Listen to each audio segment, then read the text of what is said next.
Now, I can't help it that I'm custom made. I can't help it that I look good, smell good, can dance all night long. I can't help it that I'm the greatest wrestler alive today. Many of you are very talented, but if you really want to wow me today, you're going to have to show something extra. Little thing I've coined heart. I think his mom, drank when she was pregnant or something.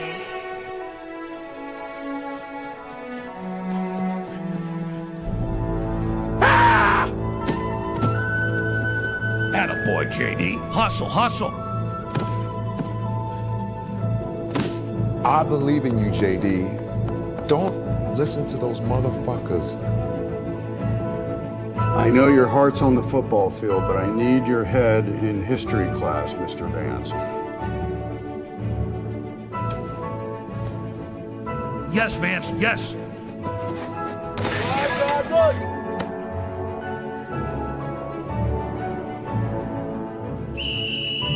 That stupid freak will never make the team. He's a loser.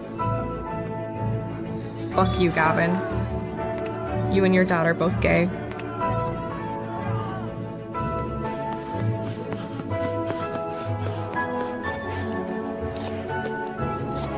Damn it, Vance, I wish I had 100 of you. If only you could get those godforsaken test scores up. If you ask a hot chick to prom, I'll give you a C because history smiles upon the bold. Asking me for my permission to ask my daughter to prom is a really classy move.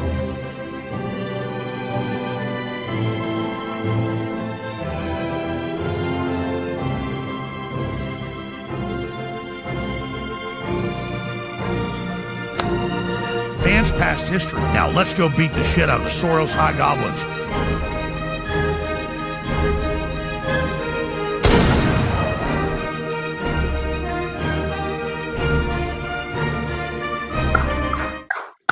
What's going on, everyone? Welcome into CobraCast 199. I am your host, Jeremy Prime, Mage IDOT of Unit 199. Happy to see all of you here on a Monday.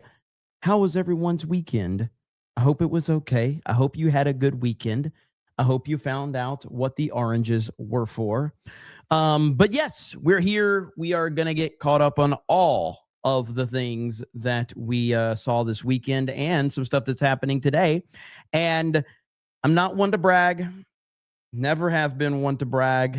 Really don't want any credit or anything like that. But I want to be the first to mention that I bravely and stunningly saved my chat a lot of money this weekend by not going live. You don't have to applaud me. You don't have to thank me. There's really no reason to even bring this up. I don't need credit for it or anything like that. I don't even need to acknowledge it. But I figured somebody might as well acknowledge it. So why not me? Okay. So there you have it. Get new material. No, that material works very well. That material works very well. It's been proven to work very well. So we will continue that material. Okay. Jeremy took his humble pie. That is correct. Never change. Never will. We're going to go down with this ship. Okay. Packy Proton says, paging Dr. Cobra, Dr. Jeremy, Dr. Cobra, wanted in YouTube Theater 5. Let's go. Marmillan, you started something here with the pre-stream chat grift tax. Okay. There's a lot of people that are sending that now in their own variation. Consider it a compliment, sir. Thank you so much. Appreciate you. Chris 410 says, on time and straight tax. Yeah, I have been avoiding Twitter.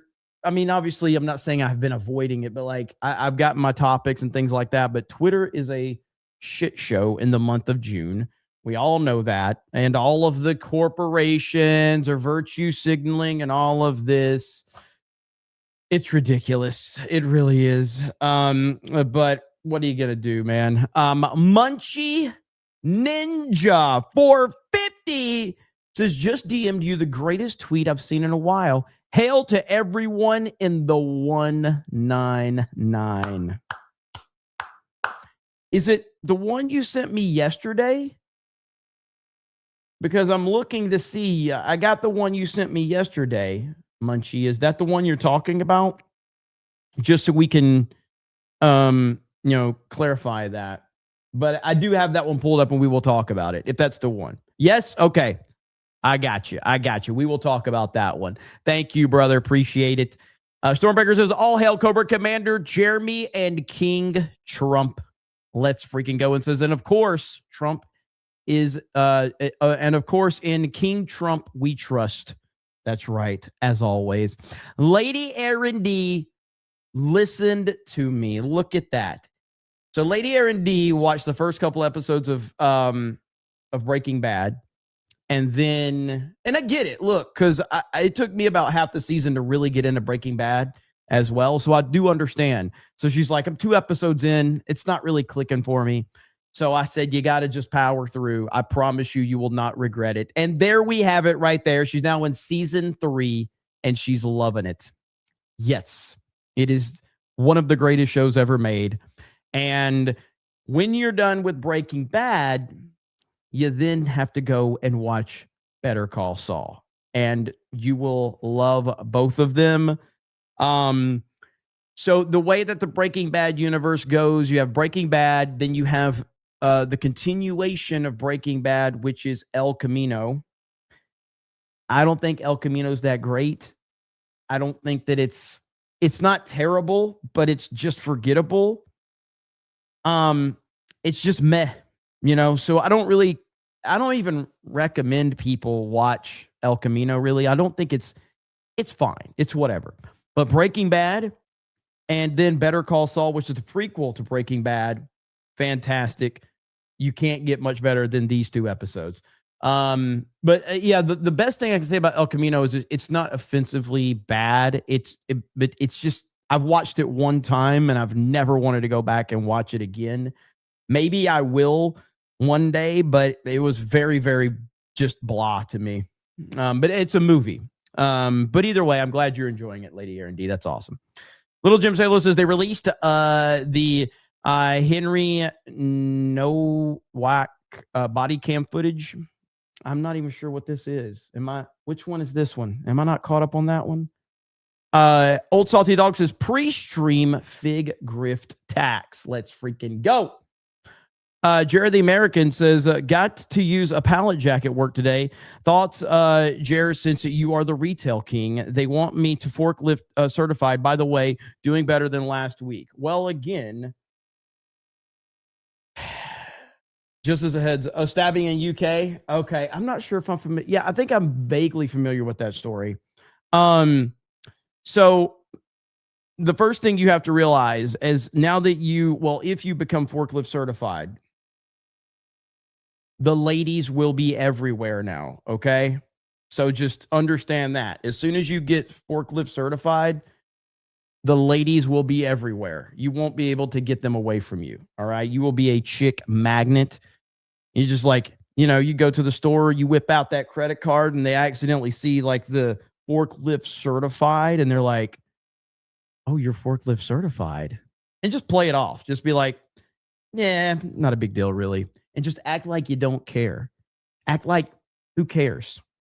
And then that's just going to intrigue them even more. Oh, yeah. Oh, yeah.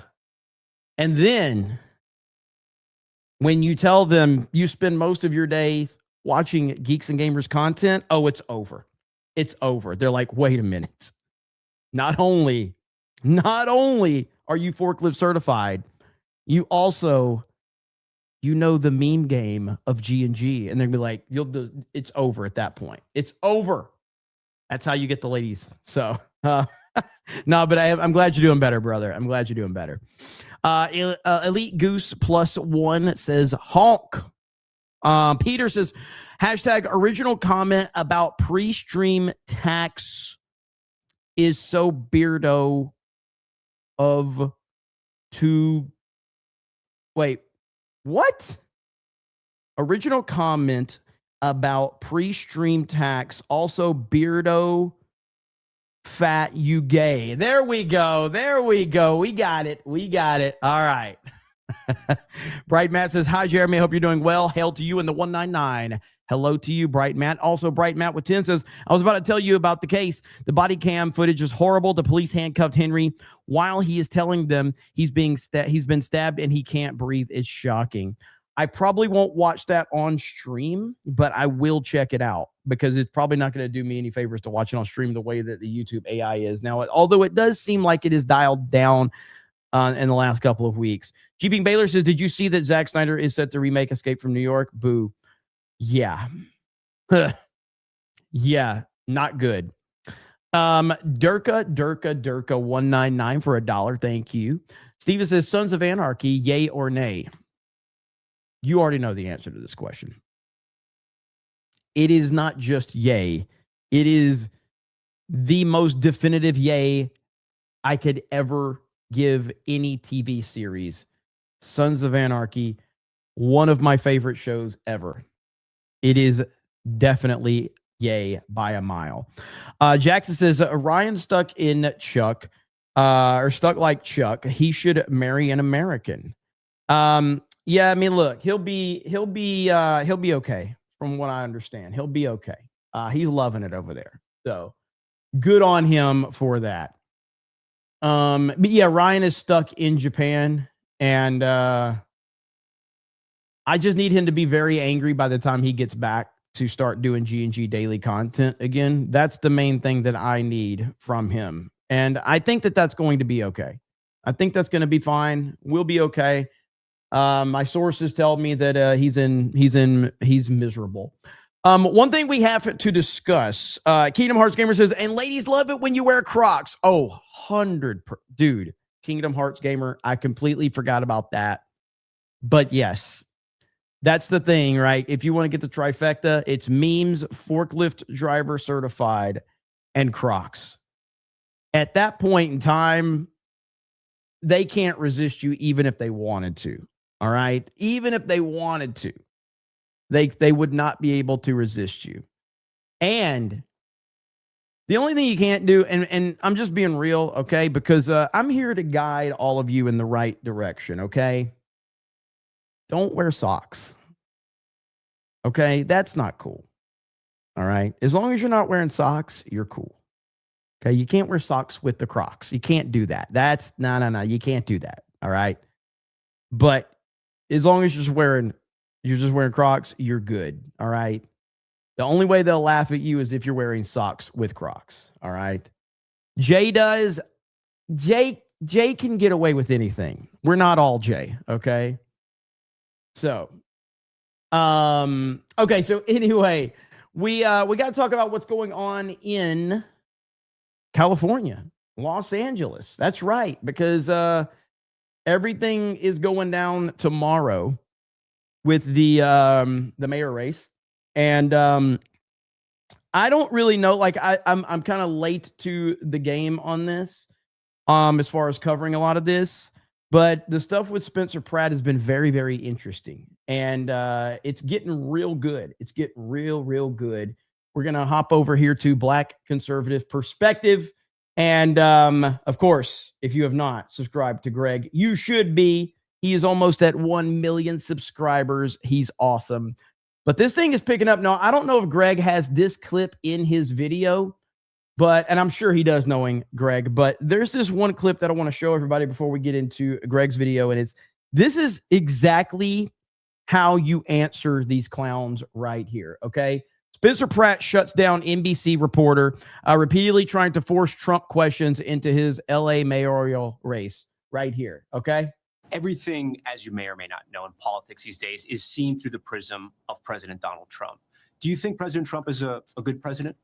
The only prism I see anything is what I live. My town burning down is what got me in the race. I'm in a local race. The president has nothing to do with why my streets have naked drug addicts. My streets don't have lights in the polls. My streets have potholes all over. My town burned down. My race is a local race. I don't care what's going on in the national politics in other states. I am running. This is a perfect answer, because this is the leftist media trying to rope him in because this is their game, and he is handling it perfectly for a local position. So right, but you need to have a relationship with the federal government. You just said 2 minutes ago you were going to move homeless to the federal land, so you got to have a relationship with the federal government. So what is your take on President Trump? You're going to host the Olympics in 2 years. You're going to be the mayor of that city, maybe. What's your relationship going to be like with President Trump? I'm going to have a relationship with 2 presidents, and they're going to be the same. I'm going to work with the president the same way I'm going to work with the city council members, or my state reps, or the lieutenant governor, or the new. Your job as a mayor or a governor is to not determine who the president is. Your job is to say, I am here for the city. I don't control who the president is. I'm going to work with whoever the president is regardless. I hate the media so much. Governor, I'm going to work with whoever I need to work with to execute the best for Angelenos, period. Do you want his endorsement? I don't need anyone's endorsement but mothers. That's who's getting me elected. People keep forgetting it's Democratic moms that do not feel safe that are putting me in office in 5 days. Can you explain to me something? Because you're not afraid of anything. You're not afraid of giving your opinion on anything, but you won't give me an opinion on President Trump. And I get it that his endorsement, his blessing may not be good for you. Likely isn't good for you in LA. That's your But opinion. if you're fearless, what do you think of President Trump? You're a Republican, right?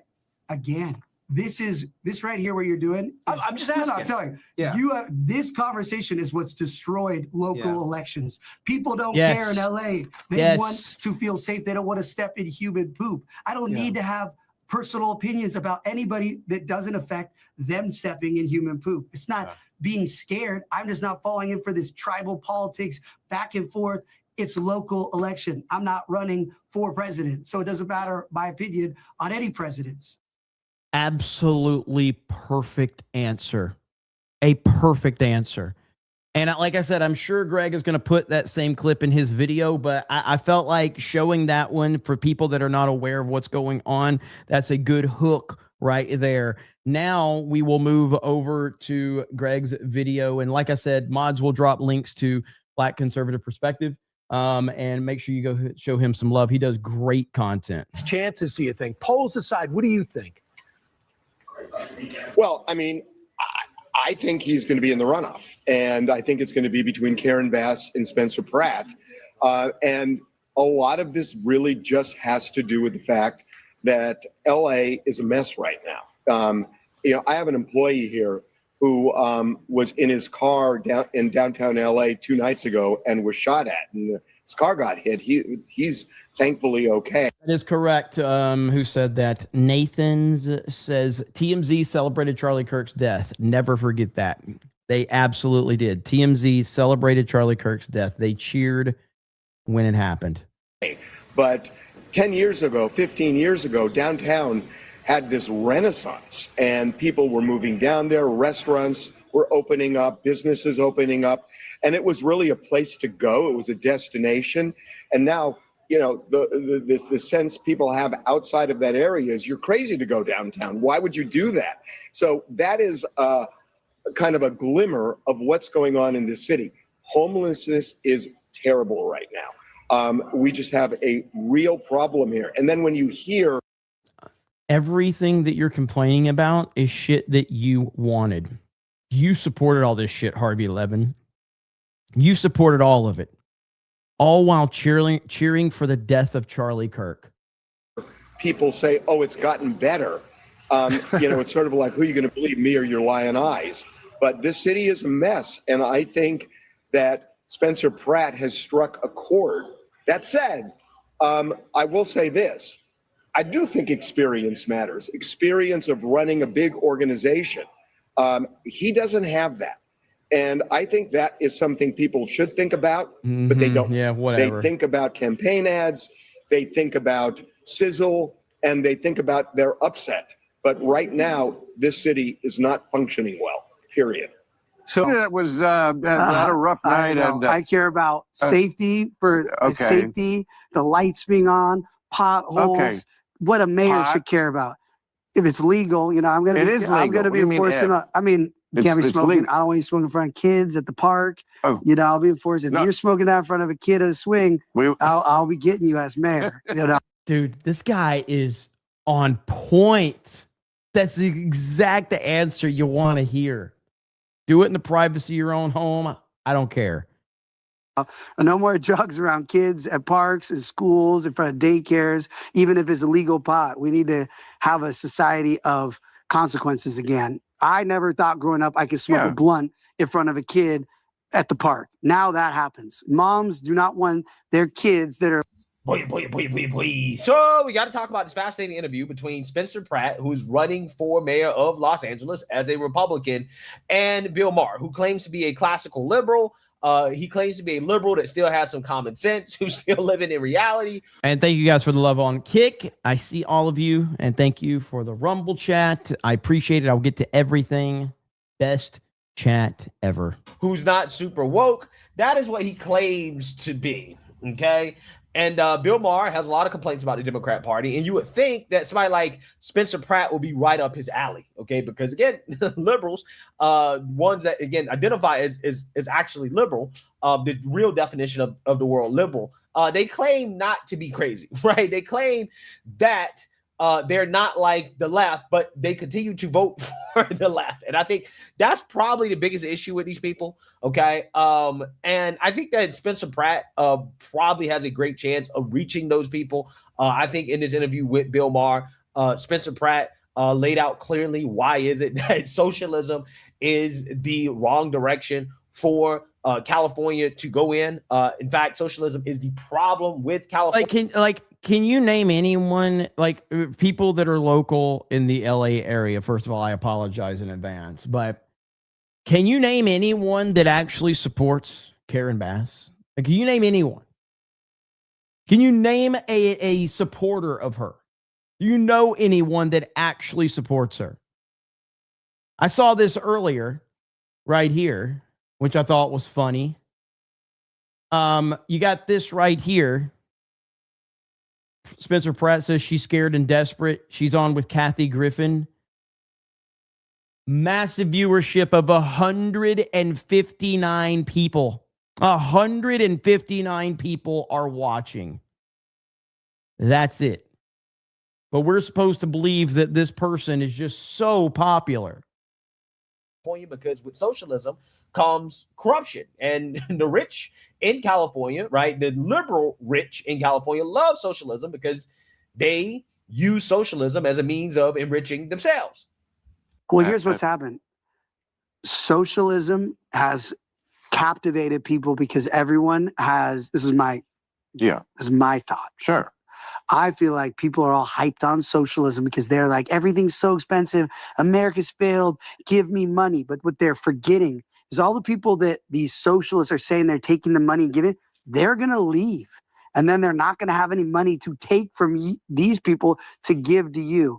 I keep telling people the way we get you money is stopping the socialism, letting the successful rich people build businesses, build restaurants, put money into your pocket because there's more jobs, there's more opportunity. That's how we actually get you more money. To lie to you and tell you, we're going to tax these rich people. We already tax so much in LA, in California. I can't even comprehend taxing more. What's happening is we tax these people and then other rich people, this champagne socialist scammers, steal that money because they're all connected. I am curious, and I would really, really want people that know the area better because I don't know the area very well. Do you think right now, the night before all of this, do you think a Trump endorsement of Pratt helps him in LA or hurts him? I'm very curious about that. I have no idea what the answer would be. Probably hurts him would be my guess, but I don't know. To the people taxing it, and then the people that should see the money, the communities, the Boys and Girls Clubs, the parks, the actual infrastructure doesn't see that money because different rich people stole the money that was being taxed from the rich people. So I actually feel like Robin Hood because I'm coming in and I'm gonna say, where's all this money?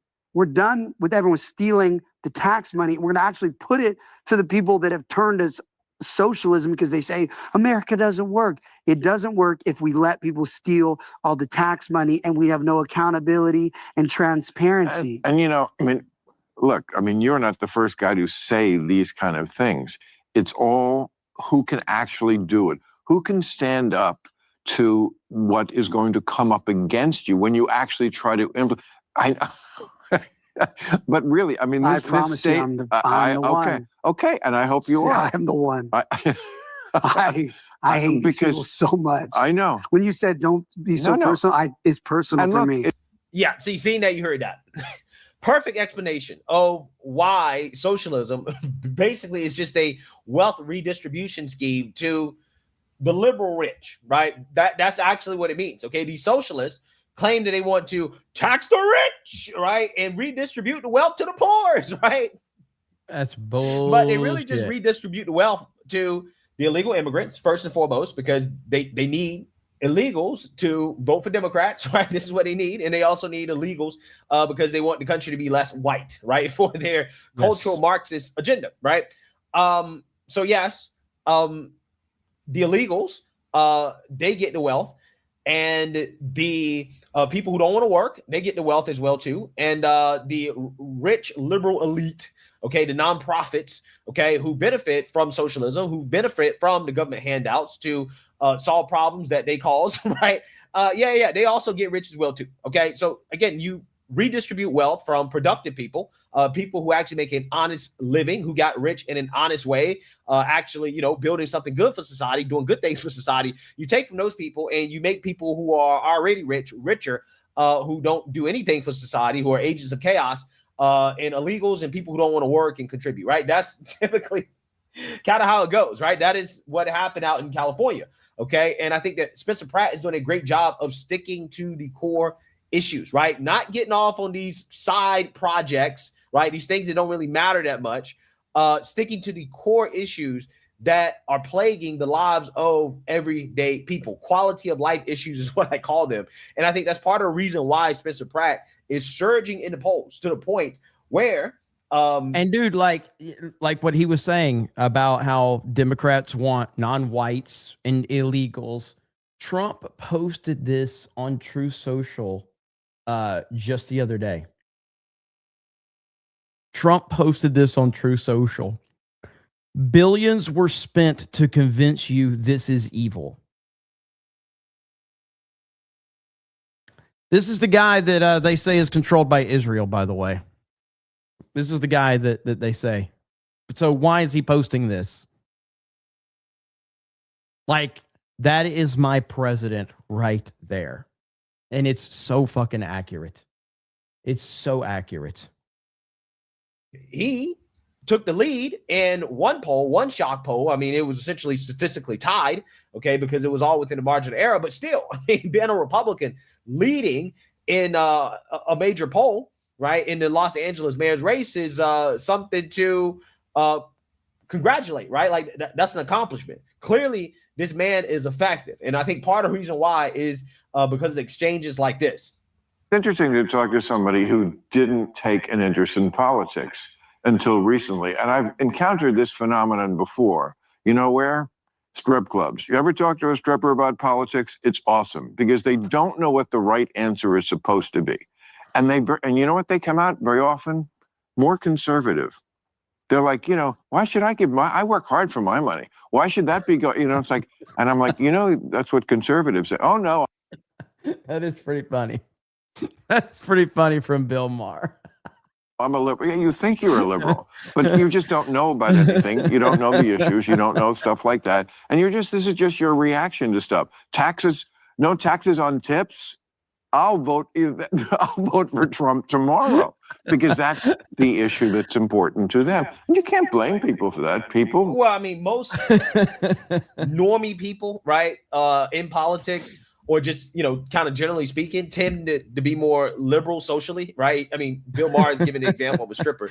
So yeah, probably going to be more liberal socially and economically conservative. And most people will say that they're economically conservative or they're fiscally conservative.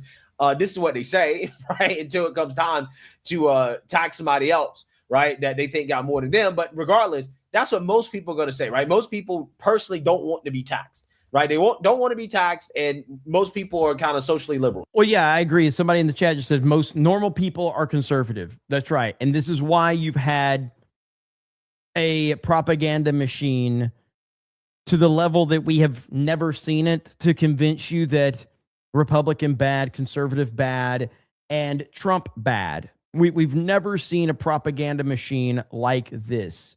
And it's because most people, if they are allowed to just think for themselves, are going to lean in that direction because it's the common sense approach. But yet we're battling against a propaganda machine. And then you have the conservatives and all of them that are just pussies most of the time. And they just like, well, we don't want to offend anyone. They're basically like Rex from Toy Story, where most of these conservatives, remember that scene in Toy Story with Rex where he's just like, I don't like confrontation. Like that's most conservatives. They're just complete pussies and they just don't want to offend. And it's absolutely frustrating. Gary in the chat. What's up, Gary? Is Gary, where are you at? Are you in Japan? Are you in America? Where the fuck are you at? Hail Gary. Hang on. Let me see if I can find his comment. There he is. Hail the 199. Let's freaking go. I have no idea where Gary's at right now. But good to see you, Gary. And we're talking about LA. How do you feel about Spencer Pratt, Gary? Let's continue. So that's what most people fall. The problem is that Democrats have moved very, very, very far away from that, right? Socially and economically. We're all just trying to live our own lives. And the issues that are important to you just have to hope that these, and I think you're onto something. This is why everybody's asked me about you. People are having the same feeling. You know, you're not a guy who overthinks this, and they're not. And that works better. This is a state that is constantly overthinking everything and overregulating everything. Trust me, I know. I did whole bits about how it took me 3 years to get the solar turned on. Solar, something they want you to have. But now they're taxing you, I think, for having it. They are? I think so. What do you mean you think so? I think, I don't need to know about solar, Okay, I need to focus on making sure the moms are safe and the animals are not being abused. That's my... It's such a perfect answer. It's such a perfect answer. Protect the women, the moms, and make sure animals aren't being abused. It's so perfect. It's so perfect. Focus on making sure the moms are safe and the animals are not being abused. That's my party. I know, but if you're the mayor... the solar panels, that's going to be somebody I'm hiring. That's my deputy mayor is going to worry about the solar panels. No, Spencer, I got bad news. If you're the mayor, you're going to have to learn some of these issues more. Solar panels. We're about 3 years from worrying about solar panels. We need to get all the naked drug addicts off of the sidewalks, and then I can worry about solar panels. But we can't walk and chew gum at the same time. With the state of LA right now, the solar panels, you can spit that gum out. I love the idea of getting the drug addicts treatment and giving them job opportunities. And if we need more solar panels, personally, I think we got to investigate the LADWP. Why you even need a solar panel? You pay so much money for rate. Bro, like we are in the twilight zone. If like I haven't been paying that much attention to this. I know a lot of people, and he's getting a lot of attention. If Karen Bass beats this guy, you know it's total bullshit, which we already know that there's all of this cheating and all of that.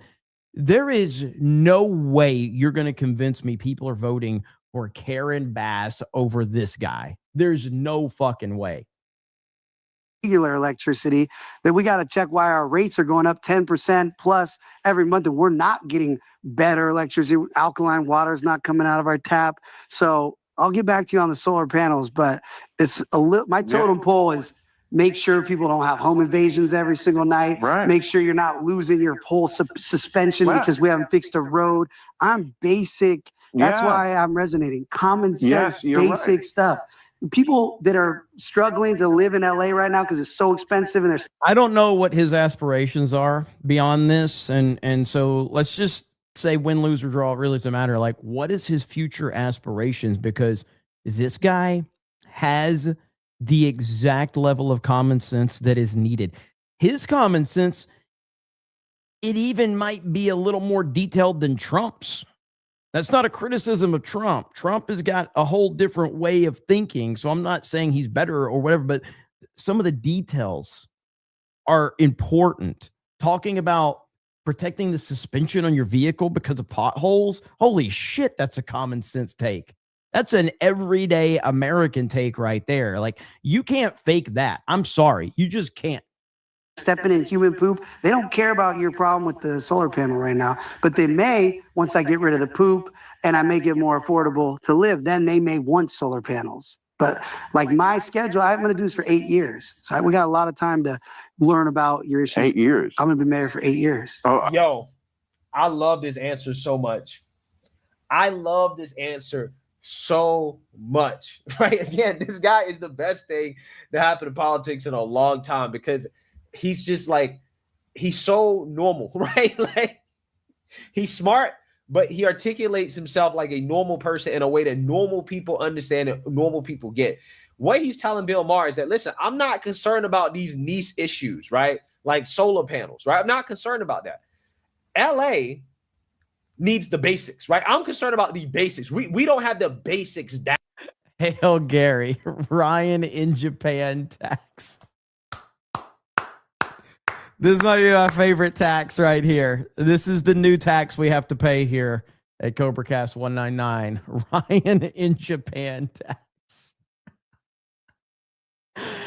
Oh, man. It looked like you guys had so much fun, man. I really do want to go to Japan one day. I really do. I'm gonna have to break my rule and take some drugs to have that damn plane flight. I'm gonna take some Xanax or something because I cannot deal with a 14 or 16 hour plane flight. I can't do it. You're gonna have to give me some type of good shit.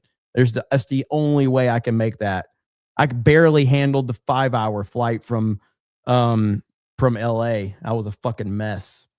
Gary said he may be here longer due to the typhoon. Honestly, I will run daily as long as it takes. I don't care. I just want him to be miserable when he gets back. Because the longer that Ryan is in Japan and the more happy he is, okay, the better it will be when he gets here. All right? Because, like, I'll just go ahead and tell you, like, right now, because he's in Japan and he's, hang on, I'll show you right now. This right here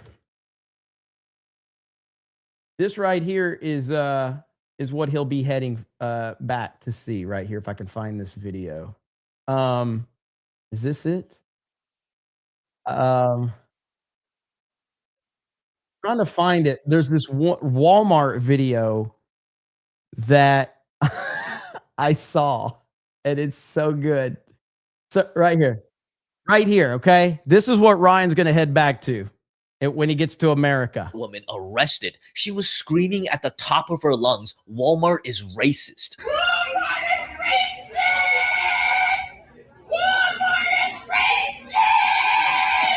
This goes on for a couple more minutes, and it all started because she was screaming about something else and fighting with the staff.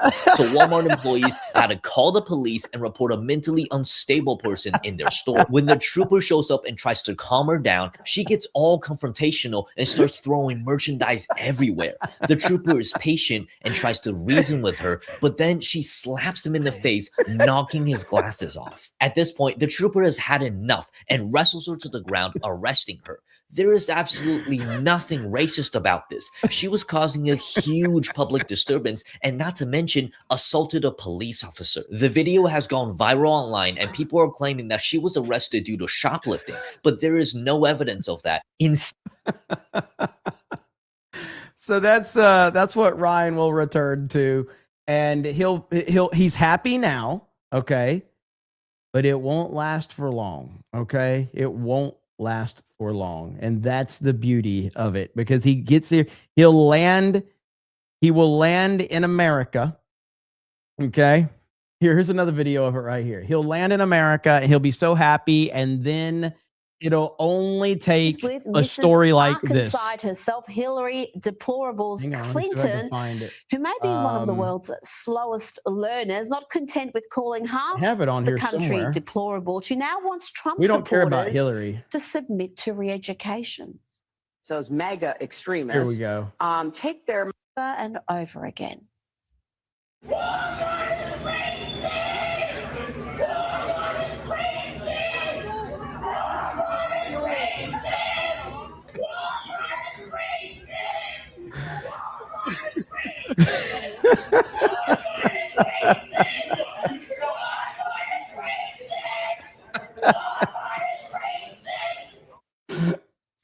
think she's trying to communicate a message there. Did you grab that? Apparently Walmart is racist. But Rita, what I found interesting was everyone was standing around with their phones, just watching on. This was like some sort of theatre going on. Well, because before that scene, she had gone on a bit of a mini rampage and trying to destroy a product and slapping an officer. So yeah, the crowds had gathered and she put on a show for them. God bless. Now we all remember the. And we got Laughing Man for 50 says Gary paying tax. Taxation is theft. Next CobraCast stream grift tax. Is Jeremy redistributing all these taxes? No, Ryan is. He's the happy one right now, okay? So we got to make him unhappy. Hail to Laughing Man. And so now we have a next CobraCast stream grift tax. The evolution is getting out of control, and I am here for it. Right? We don't have clean streets. We have homeless people. We have drug addicts everywhere. We have crime. Thank you, Jackson. It's a city of chaos. We're living in chaos right now. And while we're living in chaos, we don't have time to worry about these niche issues, right? We don't have time to worry about solar panels. We're not there yet. I love this. Why? Because you have to get the basics right, right? If you get the basics right, everything else falls into place. Agreed completely. If you clean up homelessness, if you clean up crime, if you take care of the basics, if you know. And I mean, I don't know if this is an accurate assessment or not, but what's really important about this in the United States of America right now, where do you think the single worst issue if you were to kind of hyper focus on one localized place, what is the single worst place in this country? Now I know you can say like something like Portland, but like you're like it's either gonna have to be New York City or Los Angeles because of the sheer amount of people that are there. So it's got to be LA or New York City. And if you were to get a guy like this into New York or in Los Angeles, you are going to you're going to start to cure one of the worst issues in this country. So that's the way I'm looking at this. Chicago is pretty bad too. Yeah, Chicago is terrible. Chicago is absolutely terrible. John freaking Murdoch says in his vlogs, Ryan looks happy tired. His forehead looks bigger. Maybe it's the humidity. That's good. That's good. Fix the roads and fill the potholes, right? Quality of life stuff. If you just make it enjoyable to live in a city, everything else falls into place, right? Everything else falls into place. Businesses pop up. People move back. People have higher quality of lives. They actually take advantage of the resources that the city has to offer, the government programs that they have to offer, all that stuff. You max out that stuff, okay? When you actually take care of the basics, okay? And then you deregulate, you cut taxes, you incentivize more investment, right? You maximize what people are getting for their tax money. That's what you should be doing. That is what he's talking about. He said, let me actually get the basics right, because that is what a vast majority of the tax money is supposed to go to, right? You're paying an exorbitant amount of taxes and you can't even get the basics right. You got naked homeless people across the street from schools, but you're paying 50% of your money to the government, right? You're giving away half of your paycheck, but you got homelessness everywhere. You got addicts on the beach. I'll never forget the first time I went to LA. It was a shithole, right? I mean, like the beaches, you had drug addicts everywhere. Like it was terrible. And it's a different type of homelessness too, right? Like these people, like there's like levels to like the insanity of homelessness, right? Like in LA. Didn't Gavin Newsom like do a clean sweep and clean the entire city up when there was somebody coming through, like a world leader or something? Who was it? It was like this was years ago, where they actually cleaned everything up. And was it San Francisco or LA? I can't remember. Oh, it was she, right? Yeah. For China. Yeah. Was it San Francisco or LA? That was San Francisco. Okay. They cleaned up San Francisco. And that reminded me of back in the day working retail, you know, and we would always get a heads up when corporate would show up to the store. So corporate, all of a sudden, we put all hands on deck and we get the store looking pristine and perfect. And it always drove me crazy because I'm like, these corporate guys have no understanding of what's going on. They're walking into this store. You're paying all this overtime. You're bringing all the managers get out of the office. Everybody's ready to work. And I'm like, what the fuck are we doing? Like, why don't you guys do this on a normal basis? Like, why are we doing this only when corporate shows up? Shouldn't we do this every day? But it gives this illusion of like, oh, wow, this store is so clean. This store is so perfect. It's so wonderful. It's like, yeah, this isn't reality. So anyway, drives me crazy. Hey, it's like that, you know, it's crazy. So ultimately today, when you have that, when you can't even get the basics right, you got to focus on the basics before you start focusing on the other stuff. The other stuff is side issues, right? Bill Maher and his solar panel, side issues. The green new stuff, side issues. Get the basics right. I love it. Oh, I see. We're looking ahead. Once I'm going to be the best mayor ever for 4 years, then they're going to just be like, please, Spencer, come back for 4 you're more. A guy who knows his priorities. You know, in a general sense, I don't think you're wrong. And again, lots of people agree. I mean, anytime any polity is ruled by one party, it's not good.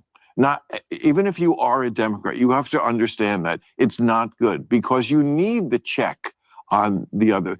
People do tend to get drunk with power when they have all of it, and then just go way toward the shit. Yeah, welcome to Gavin Newsom. Welcome to the Democrats. This is the problem right here. This is why you're in this position.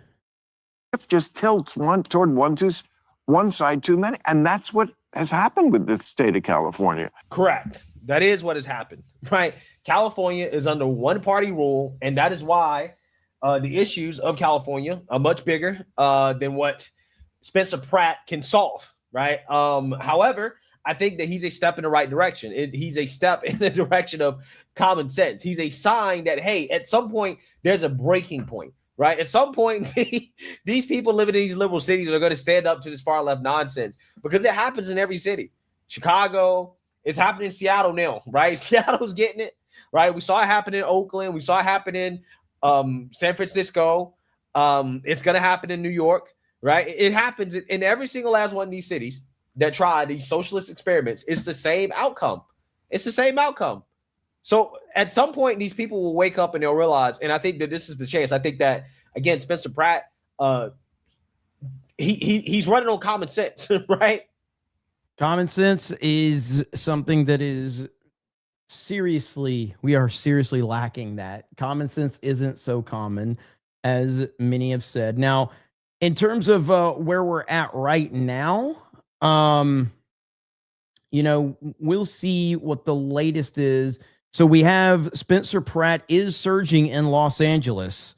So, I mean, I don't know what the latest polls are saying. It's kind of hard to figure all of that out. I don't know what the betting markets are saying right now.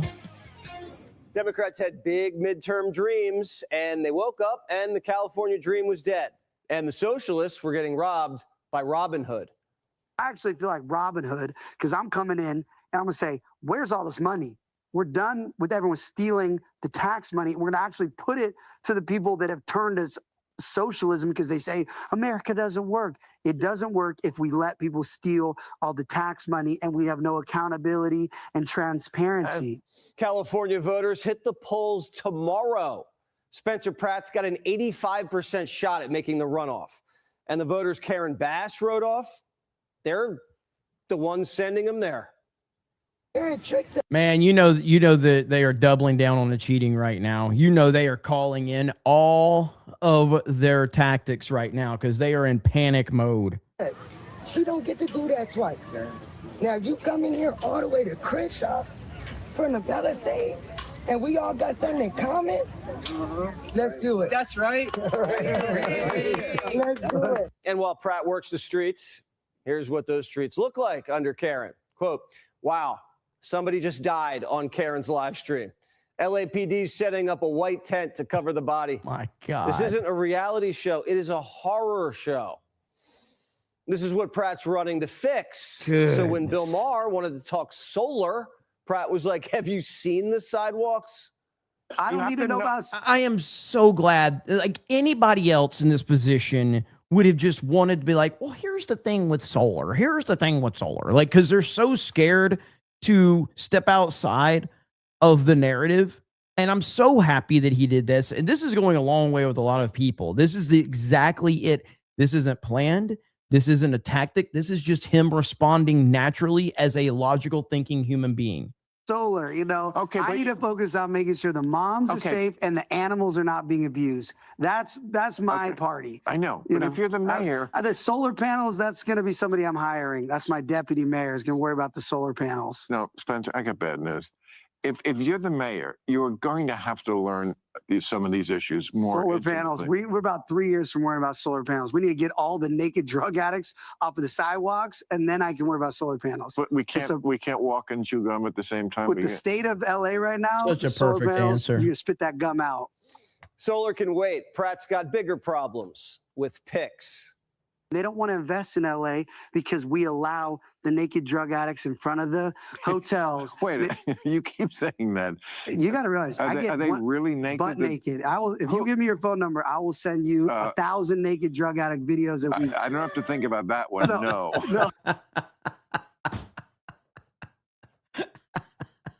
I do not want my phone. I you can't sending even, the naked pictures. I can't even look at my phone anymore because the whole city sends me their naked drug addict content. So the whole city is exposed, just like Karen Bass.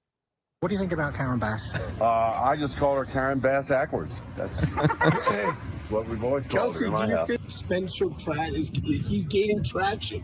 The only guy that's a real option. It's not just LA. California's got the blue state blues. In the bluest state of the country, Republicans are registering 8 times faster than Democrats. Ooh.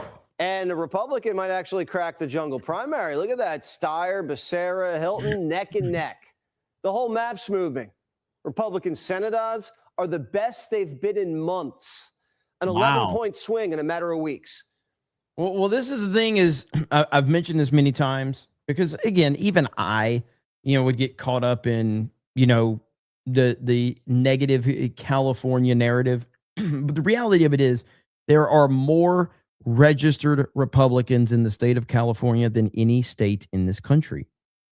There are more Republicans in the state than any state. Now, a lot of that's obviously due to population and all that. But the point being is it is not just a liberal cesspool over there. Southern California is, but the entire state is not that. And there's where their perception gets lost with a lot of people. Democrats can't close. Why? Well, for starters, their candidates can't keep it zipped. So the planter says the report isn't true. Now, who knows? But as I was looking at this, I just thought, no shade, gentlemen. But it just feels like y'all are out of control. I know. Every time we turn around, somebody got somebody else up against the wall, in the bed, what is happening? Democrats' best shot at flipping Maine's Senate seat, the nipple Nazi. He's been caught on a hookup app that the New York Times labeled a haven for predators. Most of the people on the app are minors. God. And he's been sending a dozen randos, a lot of sexts. His wife caught him. He also admitted to doing cocaine when he was in the Marines, but Barack did blow him. He became president, so it is what it is. Wait, Barack He's got what? a Nazi tattoo. Barack what? He became president. Caught him. He also admitted to doing cocaine when he was in the Marines, but Barack did blow him. He became president, so it is what it is. That really sounded. He's got a Nazi tattoo. That sounded like something different. That sounded like something different. Every time he got out of the shower, he's like, "Oh, that looks good." He said a Purple Heart recipient deserved to die. Whites who live out in the country are stupid, and women who drink should accept responsibility for getting raped. Now we find out he's been creeping online. But Nipple says it's all just a bunch of hot goss. It's no surprise to me that the establishment media outlets are just going to run gossip instead of wanting to talk about the things that actually matter in this race, which are the material realities that the Mainers are working with. These people are going to try to make this race about anything but what it's supposed to be about, which is policy. They never want to talk about policy. Amy and I have a very loving and very happy marriage. They would very much like to try to rip that apart. He didn't acknowledge any wrongdoing at all, but his wife did. Being married is hard. Being newly married is hard. Being newly married and going through infertility is hard. Being newly married, going through infertility, and a Senate campaign is hard. Marriage can be hard when you're married to a guy like that, who's got a toilet in his bathroom selfie profile. But don't worry, they're working through it. I don't even know if I have the right words to describe what we've been going through, but our marriage counselor helps. My personal counselor helps. Graham's personal counselor helps. And we work on our mental health every day. Why would you post this? Why would you even put this no online? Marriage is perfect. Why would you do this? What is wrong with you? I don't want a perfect marriage. I want my marriage. 3 therapists for one couple? This guy can't be in the Senate. In the House, maybe. He's a walking red flag, but Democrats think that's hot. You represent. Why do people think that their personal business should be posted to the internet for everybody to hear? I don't understand this. It does not make any sense to me whatsoever. Masculinity in certain ways. The Democrats have trouble connecting with male voters. Describe the masculinity that you represent. I think it's just a healthy form of it, which is, look, I lift weights. I shoot guns. My background is obviously in the military. The exact same time I go to therapy. I have a very open sort of dialogue and emotional relationship with my wife. But even MSNBC is like, are you seeing what we're seeing? The problem is his judgment, which he clearly has been lacking in as an adult. It's one thing to have foolish, youthful indiscretions, but I'm sorry, you cannot get past. It is not a Nazi-style tattoo. It is the tattoo of concentration camp guards. It is the very worst tattoo you can get if you are getting anything Nazi, and that's a pretty high bar there. So this has been a slow-motion train wreck. Democrats don't care. He's got baggage bigger than the big, beautiful ballroom. He's a weapon aimed at 47.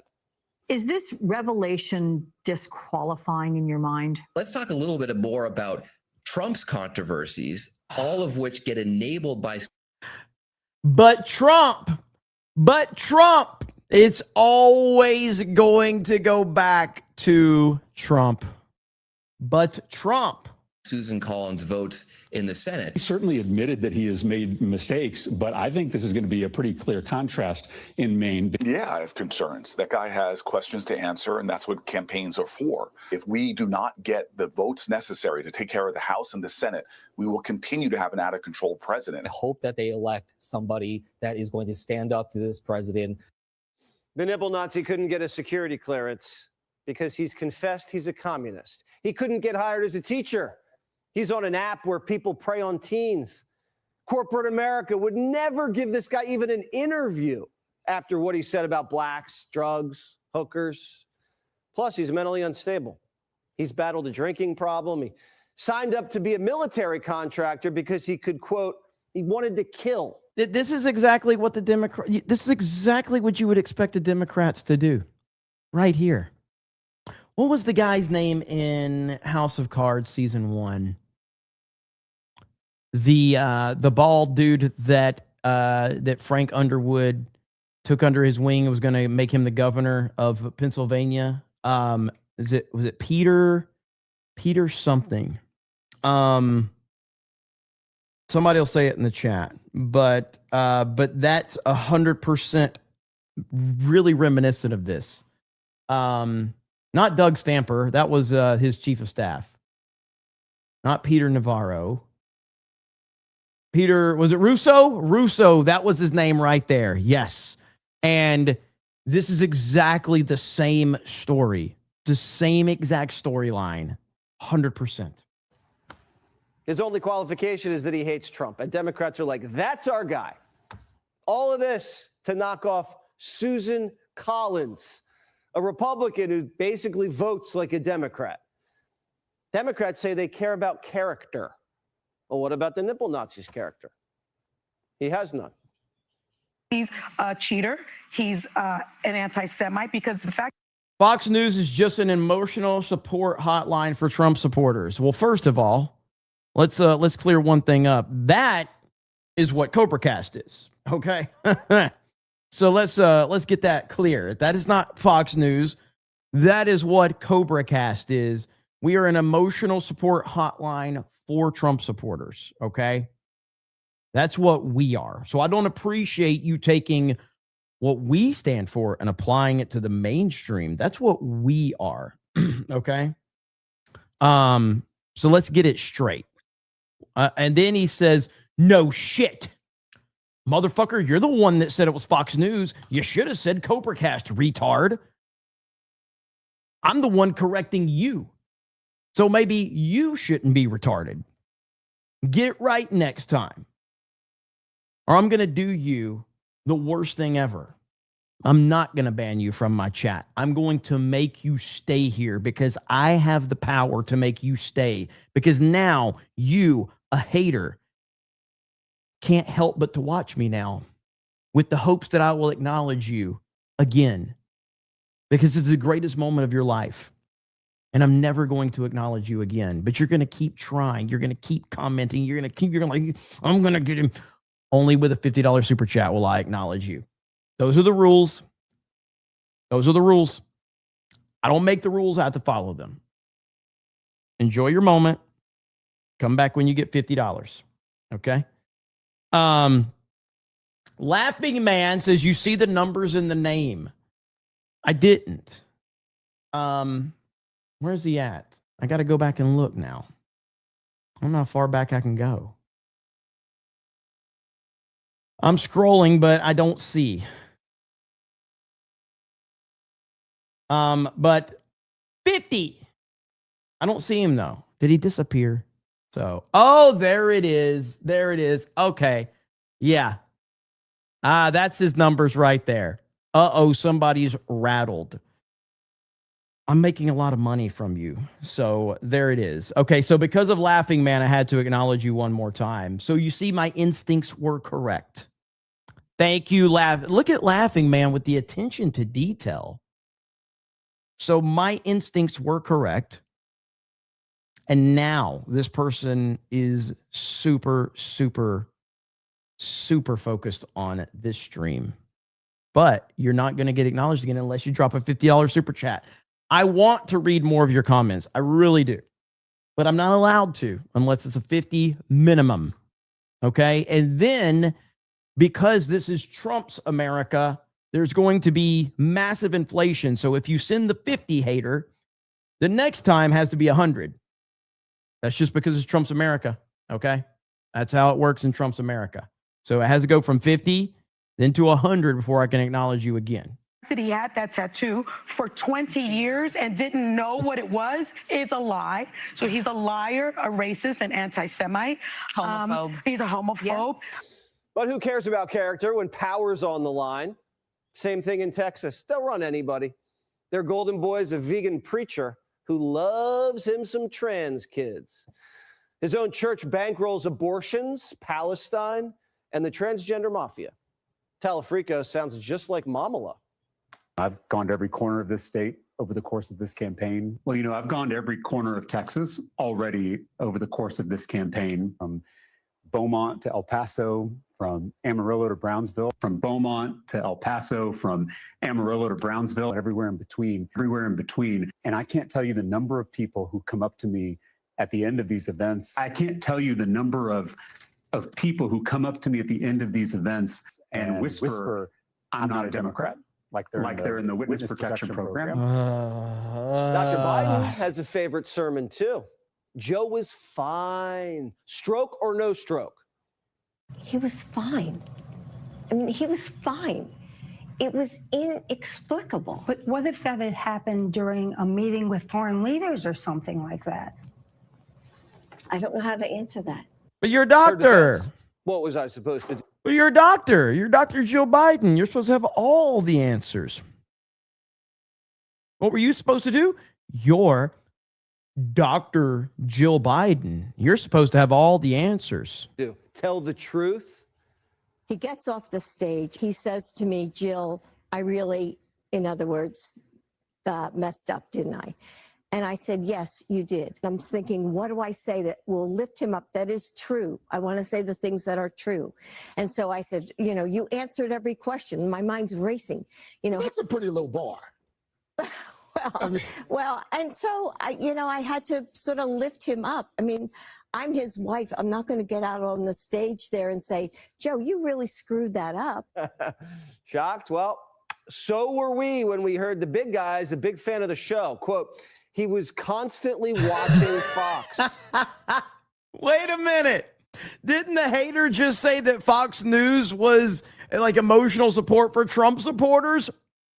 Joe Biden watches Fox News. Holy shit. Boom. Let's freaking go. Another dub right there. Joe Biden watches Fox News. Holy shit. Rattled tax for $20. BMC CB, hail to you, brother.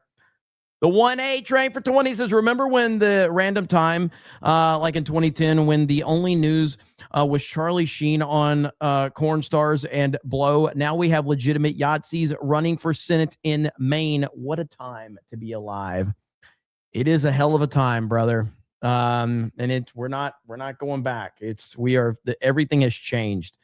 JLR says, Jeremy, hope you had a great weekend as a Cali resident. I hope Pratt wins. However, will not be shocked if change does not come. Jeremy, did you check the music tournament yet? Have a blessed evening.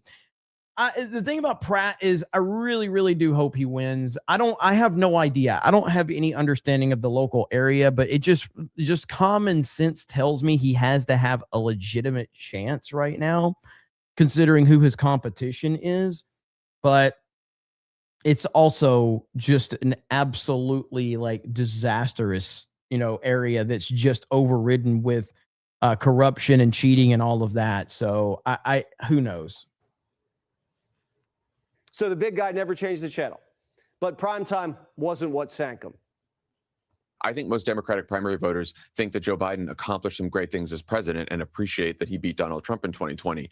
I don't think they appreciated being lied to by Joe Biden, Jill Biden, and their entire campaign, who didn't just lie about the debate performance, but gaslit everyone and told us we were all overreacting, bedwetters, that their polls were fine, the debate was fine. And now Joe Biden's like, oh yeah, we were lying the whole time.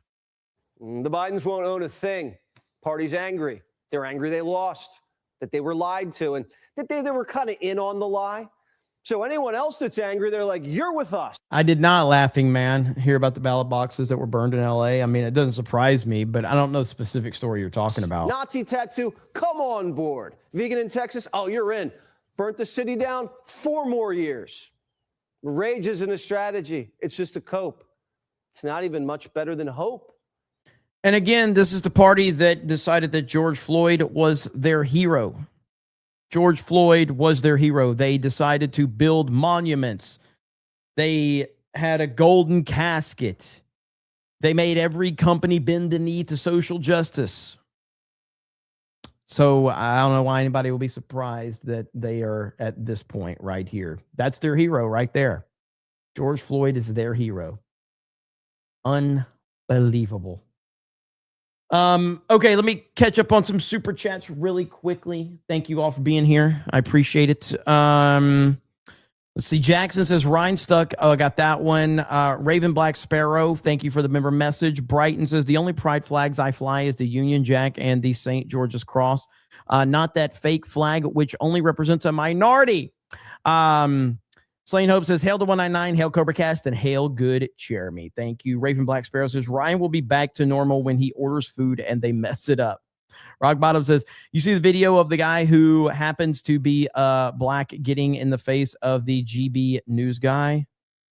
I don't. Munchie, my boy Munchie Ninja sent me a video. Let me see which one this one is. I don't know. So this is a video that so this is what's going on in New Jersey. I don't know if this is the same one or not, what you're talking about. But in New Jersey, with all of the, anti-ICE protest, we needed a hero to show up. A hero needed to show up. I haven't watched the video yet, but I'm seeing the headline. And a hero did show up. And the hero goes by the name of, there you have it. All right. Deployed at the scene at Delaney Hall in New Jersey. Successfully defends the ICE detention center from Hassan Piker. All right. So here we go. I don't know the specifics. Okay. I haven't seen this video. I don't know. Institutions that are doing this violence feel a sense of accountability. And they change. That's political philosophy, right? That's what it says. You know what I was saying? They getting him out of there. He just got to. Something just happened, bro. Something just happened. Be careful. I just seen a nigga bust his ass right there.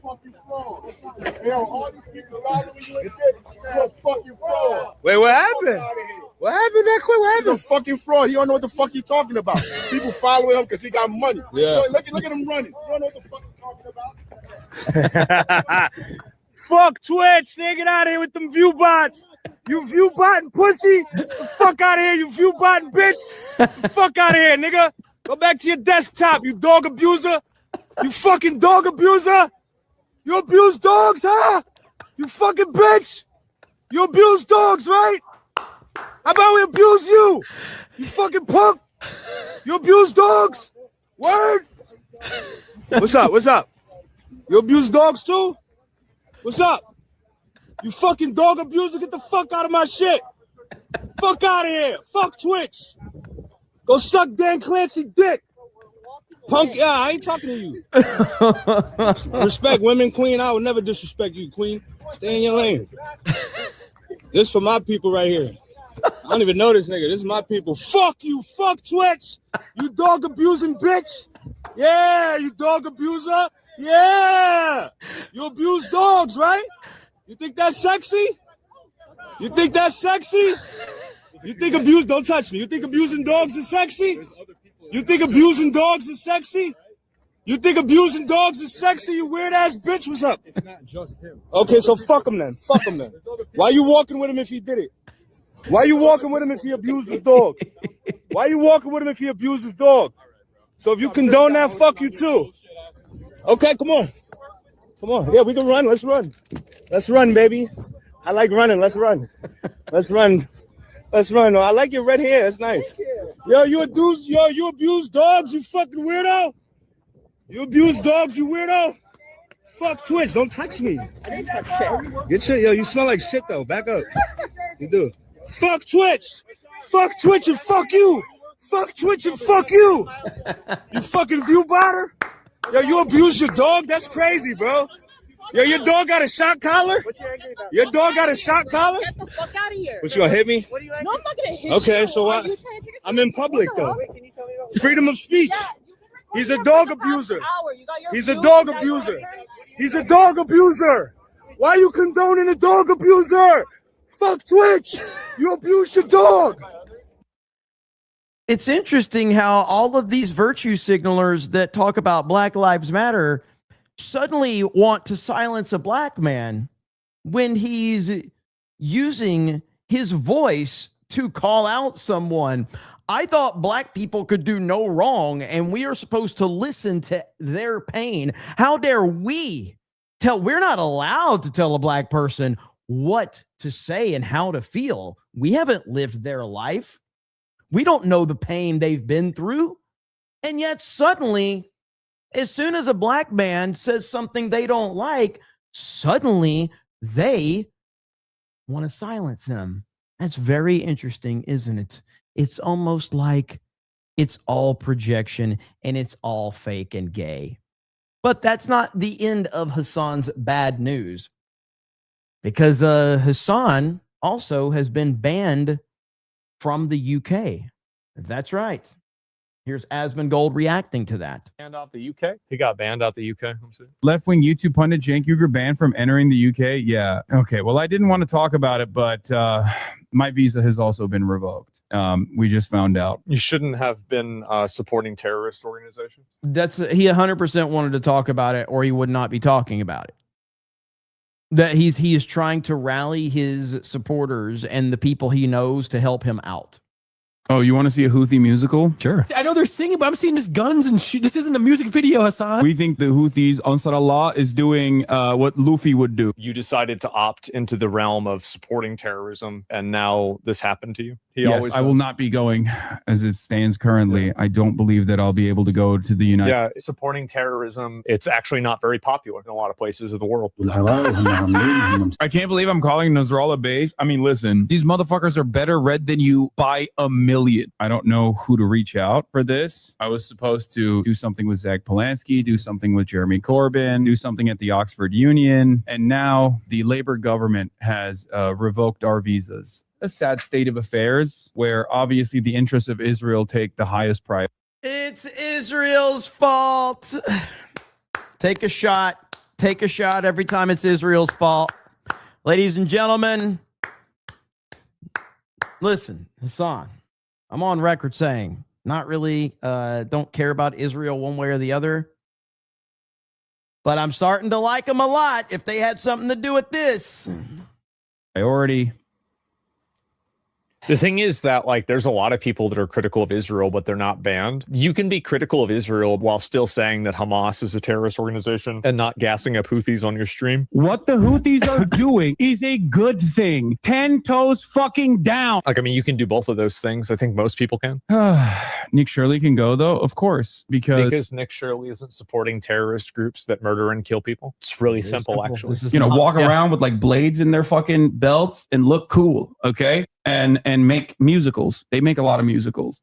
Nick Shirley is a dog for the fascist state. That fascism is here. The UK that's like completely captive to the interests of pro-Israel advocacy organizations. Like they are. Is Japan? Japan categorizes Hamas and all of these people as terrorists. At a certain point, everybody that disagrees with you isn't Israel. It's so stupid. And this is the liberal government. The anti-Israel crowd, so fucking retarded, dude. They're so retarded. Right? The Labor government is supposed to be the liberal government doing this. Yeah. And the American government is the right-wing government doing it. Like, we are in the 1930s era. Yeah, people are universally aligned against terrorism. This is on his Twitter account. You can see it's his Twitter account. Poorest nation on earth, and they still find time to make music videos promoting a literal terrorist propaganda. How's he not banned? I don't know. Straight up fucking fascism. That's it. What makes it fascism? So if you don't let people that support terrorism into the country, it's fascism? Do you think he's like Anne Frank? What? Do you think he's like Anne Frank? Oh, no. Oh, yeah, of course. Absolutely. You think Tucker and Nick Fuentes should also be banned? No, of course not, because they don't support terrorist organizations. That's it. Israel is a fascist country. You're talking about the UK? To enforce its bidding upon other countries. And in an effort to abide by the wishes of a foreign country like Israel, the Western liberal democracies that are supposed to protect and preserve speech, even if they don't have a First Amendment like we do here in the United States of America, they're supposed to. Hassan doesn't care about freedom of speech, doesn't care about any of this. He had no problem getting Nick Fuentes deplatformed, never said anything about me getting deplatformed. Whenever he's talking about freedom of speech, he's talking about his freedom of speech. The moment that it happens to him, well, now it's different. Oh, okay. Did Hassan Piker incriminate himself again? No. Like, as an American citizen and as a member of the media, of course I'm going to sometimes talk talk to members of, state-sponsored terrorist organizations. That's a normal part of the process. If you don't want to have that happen,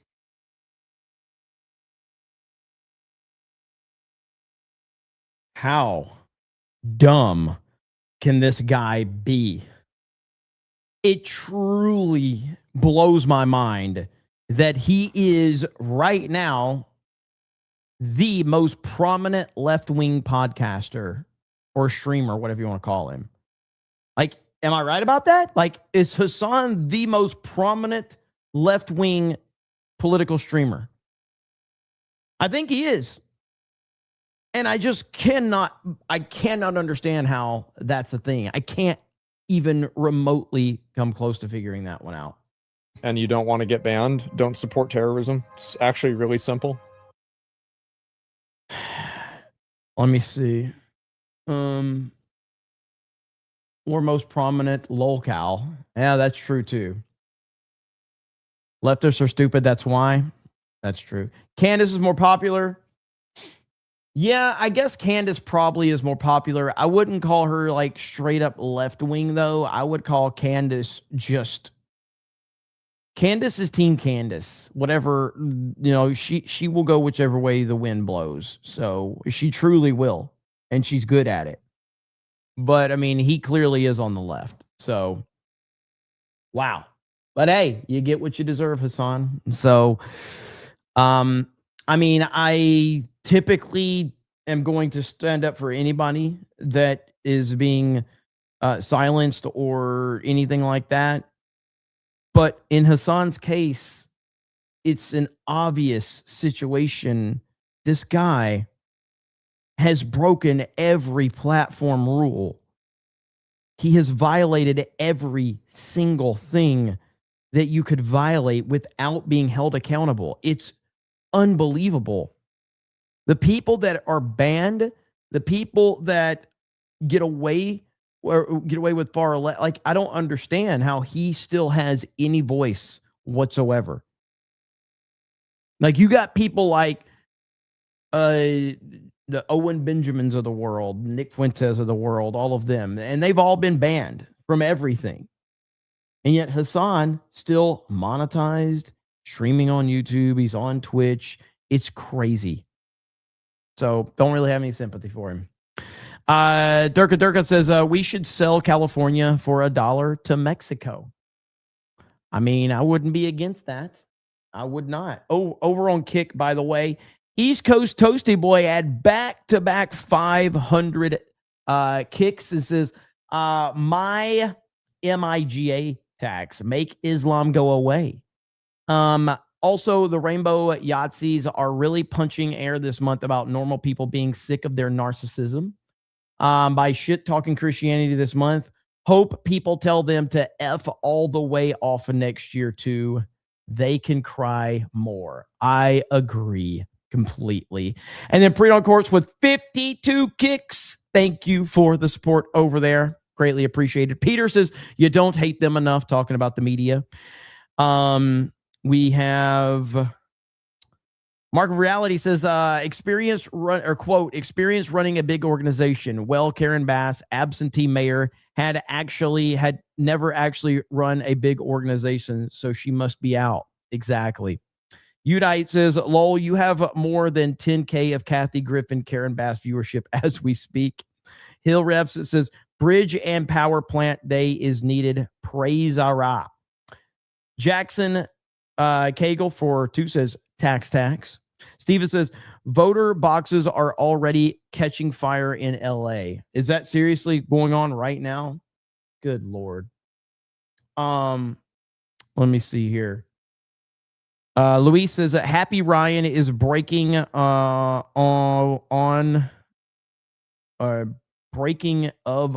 the 7 seals of revolution. Darth Gavel says Ryan is turning Japanese tax. Miniature Vrumthing says, hoping Ryan gets stuck in Georgia airport tax. Oh, that would be a nightmare.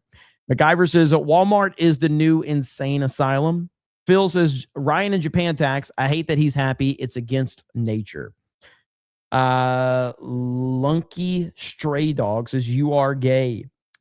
W. Porter says, Happy Ryan would have 100 subscriber channel. Wing Secret Garden says, have you seen Spencer Pratt's most recent video about dogs of Skid Row? It's very sad and picture perfect of what Democrat policies produce. I have not seen that one. John freaking Murdoch says, hey, Jeremy, you'll acknowledge me now, right? Right? I should have not acknowledged you. I didn't look at the super chat before I, brought it up. But what I should have done is I said, I'll acknowledge you for $100, John. But because I'm a nice guy, I went ahead and I did acknowledge you for 50. So I guess you got me. Okay. I guess you got me. I don't know what else to do. What more do you want from me?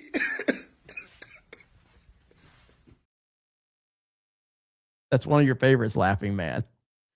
Raymond Daniels says, let's see, Plattner's wife looks like she's calling for help. Mod Eric says, screw Jeremy, he's not getting any of my money. Parrothead says, emotional support tax. Jason Becker becomes a new member. And then Jason says, emotional support tax, $199 paid. Let's freaking go. Godzilla's Greaser says, rattlesnake tax. FMJHP says, Joe watches Fox because the women are better looking. This is true. I just missed it. Operation Outstanding. Hang on, I gotta go find that one because StreamYards loves to delete stuff. Operation Drew Outstanding says, if you got an upgrade to Delta One with the lay down seats, real food and privacy, would you fly internationally? Okay, hang on. So if you got an upgrade to Delta One with the lay down seats, real food and privacy, would you fly internationally? The only way I will fly internationally is if I do get first class. I don't know exactly what Delta One is, so I'm assuming that's first class. That's the only way I can fly internationally. That's the only thing I can do because I barely made it through this 5-hour trip from California. From LA to Orlando, I was in panic mode those last couple of hours. So yes, the answer is probably yes. Okay. John freaking Murdoch for $100. And Jimbo Tron says that'll show him. But I'm being very careful as to what I'm agreeing to, Drew, because I don't know what you have planned. So I'm not going to just say yes, because I don't know what you have. Like if you got some kind of if I'm agreeing to something, because the only way I'm flying internationally is if I go to Japan, and it'll have to be next year. Okay.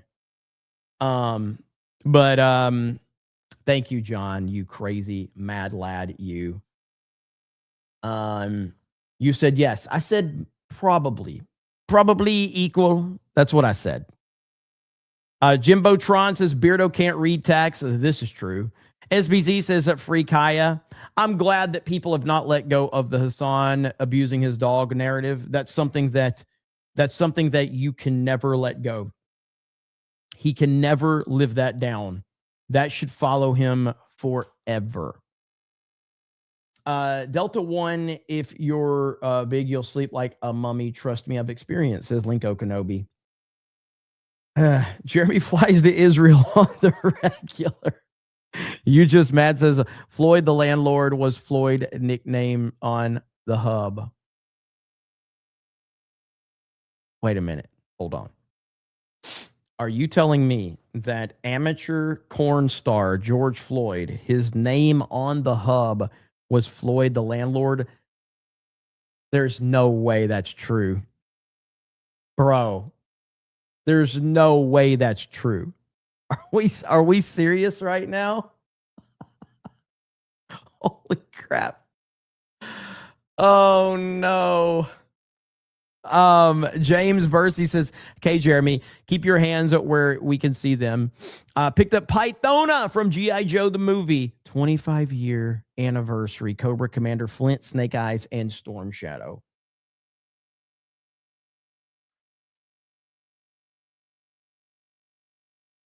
James, you might be the coolest person in this chat right now.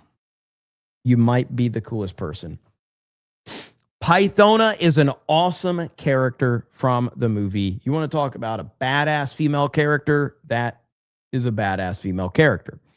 25th anniversary Cobra Commander, Flint, Snake Eyes, and Storm Shadow. That's a hell of a haul right there. Massive respect. Mudkip says, check your P.O. Box tax. Will do, Mudkips. I will check it tomorrow. Fantastic Knox says, look how quick Hassan and his posse walk away when they get called out like a chump. Love to see it. Karma is a hell of a biatch. Miniature Run thinks says, Hassan getting hounded is so cathartic.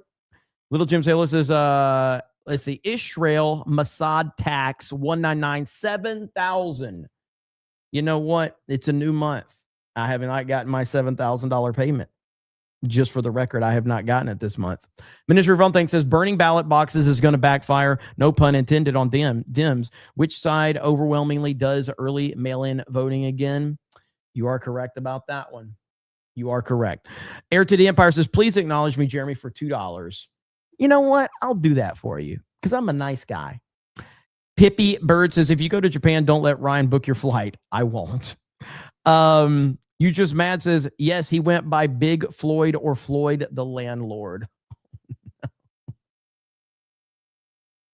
Oh, no. Floyd the Landlord's last upload. Okay, we're getting way too much information for this chat. This chat doesn't need to know all that. I don't think I need to know all that, to be fair. Okay, so right here, I want to go back to this video from Spencer Pratt because Spencer Pratt just dropped this epic video with less than 24 hours until the election day. All right, so this is from Spencer Pratt right here. I want to speak to those of you who are considering voting for Nithya Raman but haven't yet. Obviously, you and I are in the same place. We all agree that Karen Bass has failed the city as mayor and we need change. Because Karen Bass is not doing And for a moment, you thought Nithya would be an alternative, but since she collapsed at the debate, I'm not sure how to respond. And she's run a very weak campaign. She's doing live streams with the hateful, radical anti-Semite Hassan Piker, who believes we deserve 9/11. 2024 Anti-Semite of the Year, top 10. This guy is crushing it right now, dude. This guy is so on point. Hassan Piker, who believes we deserve 9/11. 2024 Anti-Semite of the Year, top 10 finalists. Hassan Piker. Yeah, you know, I think I have become more aware of these issues over my time on city council. Kill them. Kill those motherfuckers and murder those motherfuckers in the street. Let the streets soak in their fucking red capitalist bloods, dude. Mr. Piker is anti-American, anti-women, anti-Western, and anti-Semitic. No Oh, Democrats it's so should engage good. him. All should seek to push him to the fringe where he belongs. And that's why I got engaged on this issue. It is Piker who said that America deserved 9/11. Yeah, I do believe that. About right now, you've accepted the reality that she's not going to advance past the runoff. At this point, voting for Nithya is a wasted vote. It's me versus Karen. It's change versus more of the same. More homeless drug addicts in front of your schools, more animals being tortured and killed on the streets and in city shelters, more empty reservoirs when the wildfires hit, more potholes, more of your favorite restaurants going out of business, no new housing getting built. You can either vote for me to change all that insanity, or you can see Karen Bass visit more destruction on our city, and you can watch your social group erode as your friends move to Nashville. I cannot believe how good he is at this. Again, I'm late to the party on Spencer Pratt because obviously it's LA and I don't really care about LA, but this guy is so good at this. Or Miami or Austin. It's no longer a question about me or Nithya or Karen. Nithya has no path to victory now. It's me versus Karen. A vote for Nithya right now is a vote for Karen. For some, he's even got like the Trump kind of like branding, like using the Los Angeles Lakers logo with his style for his hat is so fucking good. It's so good. It's so LA and it's so on point.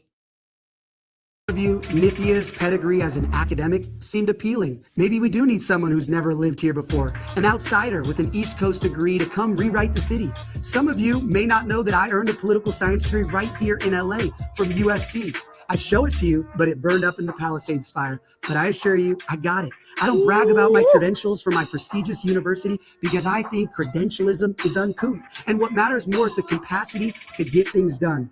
Clearly, Nithya doesn't have that in her. We can all agree on that, at least in the fact her entire campaign is predicated on the fact that she can't get anything done. She talks about the city being broken, but she's been in city leadership for 6 years and failed to do anything. She is incredibly unpopular in her own district. She's not managed to accomplish anything in city council, and she's been the chair of the Homelessness and Housing Committee for years. She's literally the one in charge of homelessness in LA. How's she doing, folks? Look around. All of us know Nithya doesn't have it in her. She's already confessed that she's going to quit politics entirely after she loses in the primary, and her campaign has been deeply unserious about the major problems all of us face in the city. Definitely, this has gone far beyond what I expected the campaign to be about. I, again, thought it would be about bike lanes and management of the Department of Transportation. Now, for some of you, bike lanes actually might be your biggest problem. I'll admit, I envy you. I wish that were my biggest problem. I wish I had as privileged a life as her to where I only had to worry about bike lanes. But like many... Damn. I mean, this is just so good. Of you, I have real problems in the city. My home burned down in the Palisades fire because of failed city leadership that drained our reservoirs before the fire, cut the fire department budget, leaving us without backup. I know, it's pretty windy. It got up to 20 to 30 miles per hour. And through parts of Pacific Palisades, we've got some gusts up into the 20 to 30 mile per hour range. I know Nithya hasn't lived in LA for more than a few years, so she may not understand this. But for those of us who've lived in LA our whole lives, we know that Santa Ana winds are not new. We've seen lots of wind events like this, but we've never seen destruction like this. 7,000 homes? That doesn't happen because of 38 mile per hour winds. That happens because of failed city leaders like Nithya and Karen. Unlike Nithya in her comfy $3 million home, I actually know how difficult it is to get anything built in the city. I'm dealing with it right now. I just want to point out, and I get that, Trump's endorsement would hurt him probably in LA right now, and it's completely understandable that he is staying away from that. This guy does not exist without Trump. And the only hope for America is that we can get more people that are inspired by Trump to go out there and be themselves and be authentic.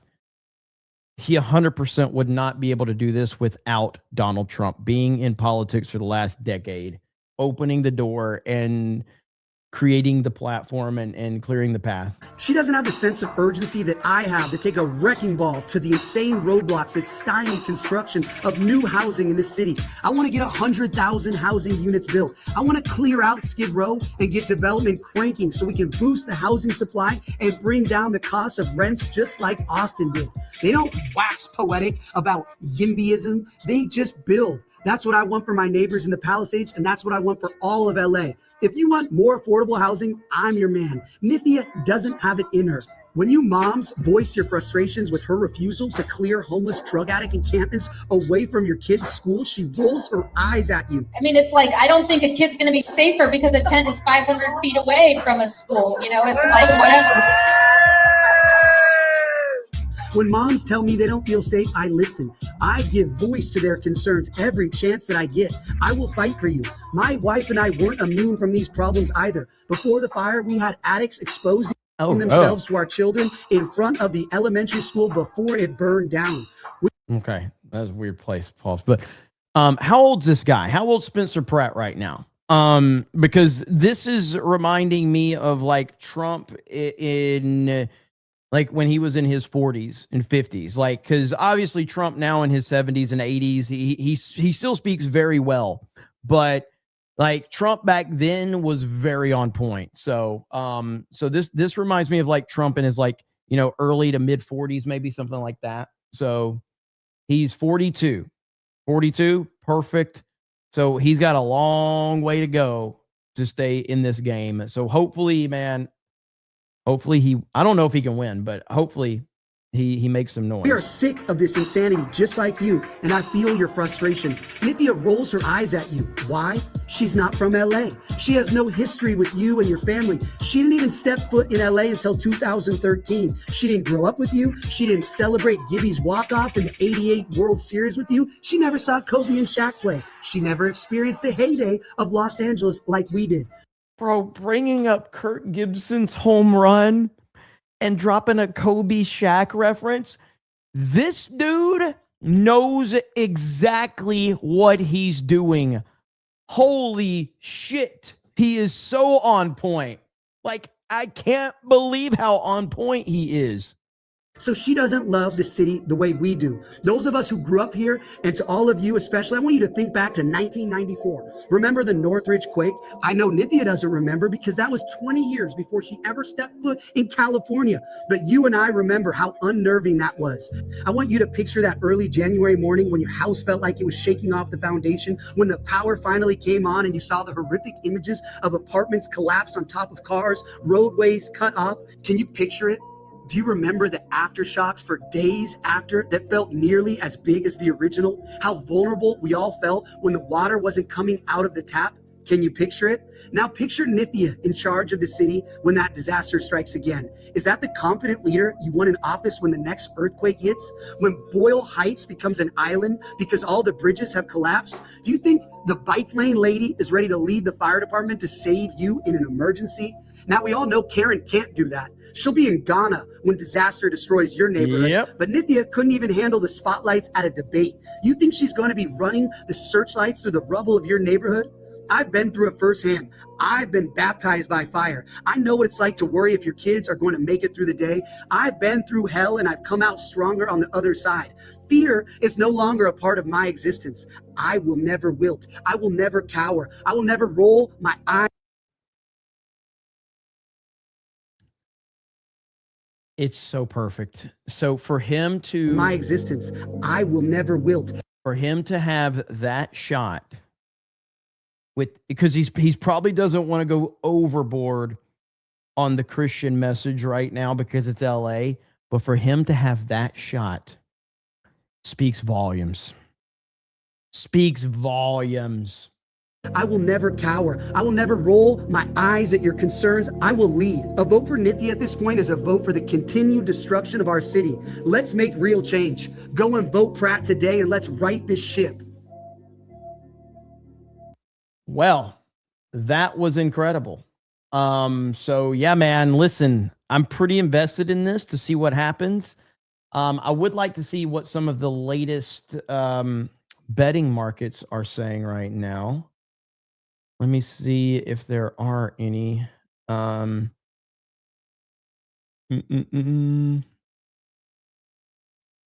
So, interestingly enough, Polymarket, which how long ago was this from? Polymarket, way earlier today, put that Karen Bass surges to a Los Angeles election odds and tomorrow's election. So 64% chance she's reelected, but it got community noted. June 2nd is the primary election for LA mayor. To win outright, a candidate needs over 50% of the vote. Otherwise, the top two advance to a November runoff.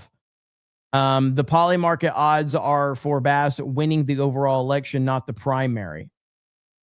So that's, again, I think that if it goes all the way to November, if there's a runoff, that only helps him. Absolutely only helps him. Now, we do have this clip right here from Dean Cain. If I can find it. Refresh. Dean Cain right here. California, you need a change. You can't continue doing the same thing we've been doing. Here we go. I don't know that he gets to 51 tomorrow. I hope he does. But I imagine it's going to go to a runoff between he and Karen Bass.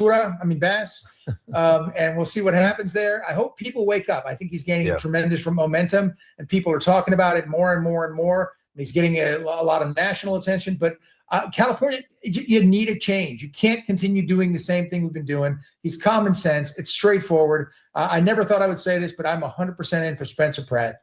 Yeah, you never thought you'd say it. I don't know that. That's awesome, man. Hail to Dean Cain. Had him on Geeks and Gamers a few times. So Dean Cain's awesome. Who would imagine that Superman would be following me on Twitter? What the hell are we doing? Superman follows me on Twitter. Are you kidding me? What type of world are we living in? Well, a damn good world from that perspective. But hail to Dean Cain. Let's see here. Movie Erotic says a question. Do you think Sean Ryan is a grifter now? I do. I don't know a lot about Sean Ryan. I don't really pay attention to him much. I have heard him kind of go like lean into the kind of like the right-wing anti-Trump nonsense.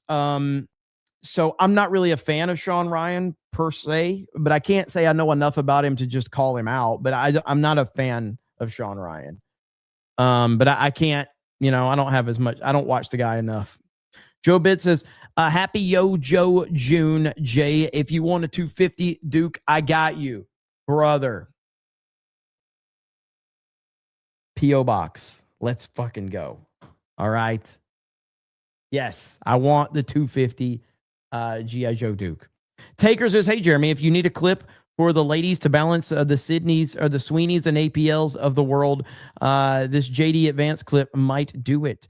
I can't click any of that right now with the software I'm using. I'll have to go back and look and see which one you sent me. BC Man says, all caps emotional hotline support 199 tax. Thank you, Beastie Man. I appreciate that. Miniature Vrown Thing says, there's always been real people like Pratt out there, but they never thought they had a chance against the establishment before Trump. In a way, democracy was dead before Trump woke up U.S. patriotism. Agreed completely. Like, I agree with everything you just said there. And that's the importance and the power of Trump and what he's done. And I do believe that Donald Trump has changed the entire country and the world, by what he's done. And now, dude, I gotta say, man, the Twitter algorithm is so fucking aggressive. But now I've got everything Spencer Pratt showing up on my timeline right now.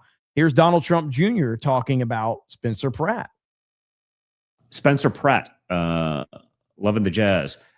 Listen, man, seems like he has a lot of common sense in there. Okay, probably not what you would have thought from, a reality TV star from, whatever it was 2 decades ago. And yet you probably wouldn't have thought that a reality star from 2 decades ago would be the president of the United States. So I think, again, his videos are great. They have no answer for them other than, having the leftist media try to, shame this guy for speaking the truth and being right about at least the stuff I've seen so far, basically everything. I hope he wins. I hope he can change California. There's a lot of very active leftist people that are even saying, okay, California's turned into a shithole. Like, we got to actually change these things. Los Angeles, especially.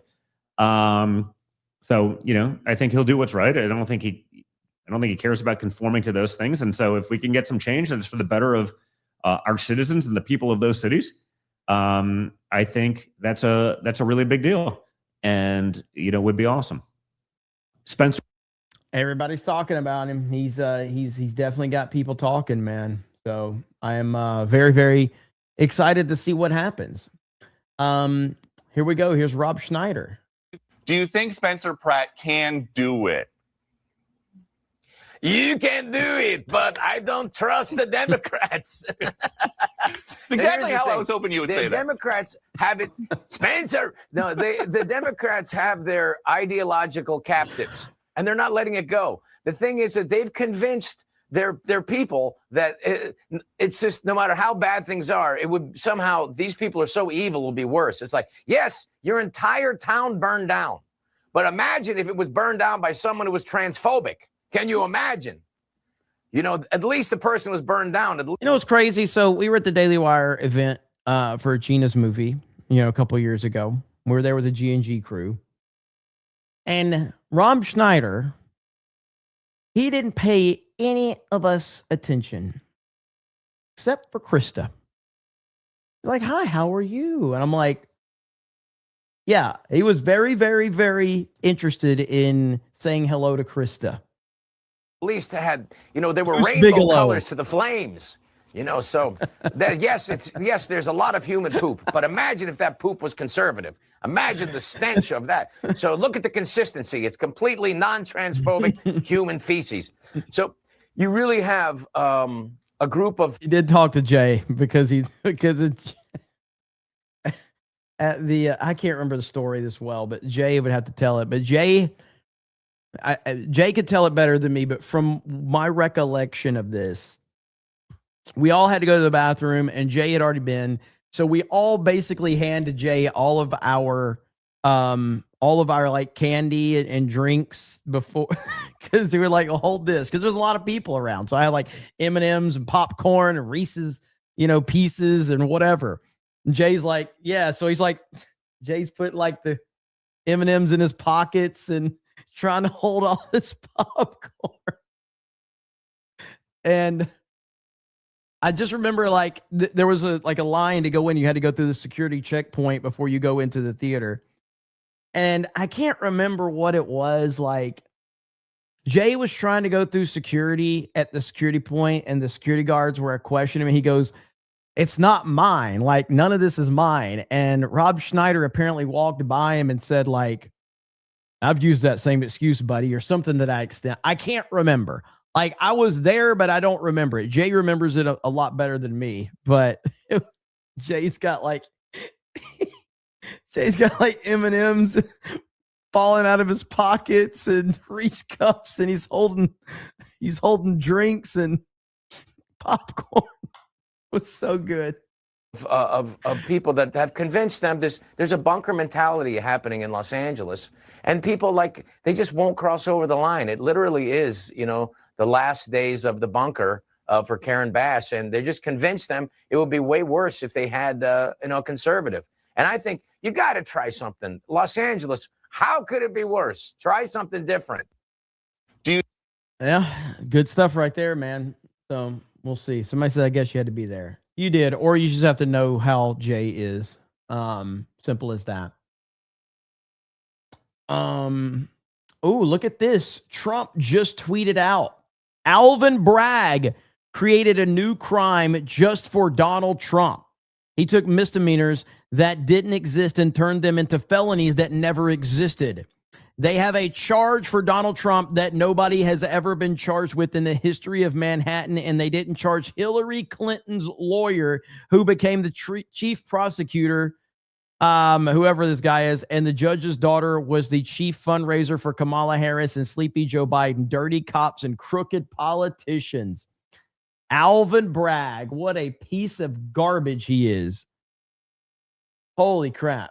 Let's see. GP Baylor says you should check out Crowder's video on Hassan. He called him the underfaker because of his big shoulders, rolling on the floor laughing. Is it on Crowder Bits? Let's see if I can find it on Crowder Bits.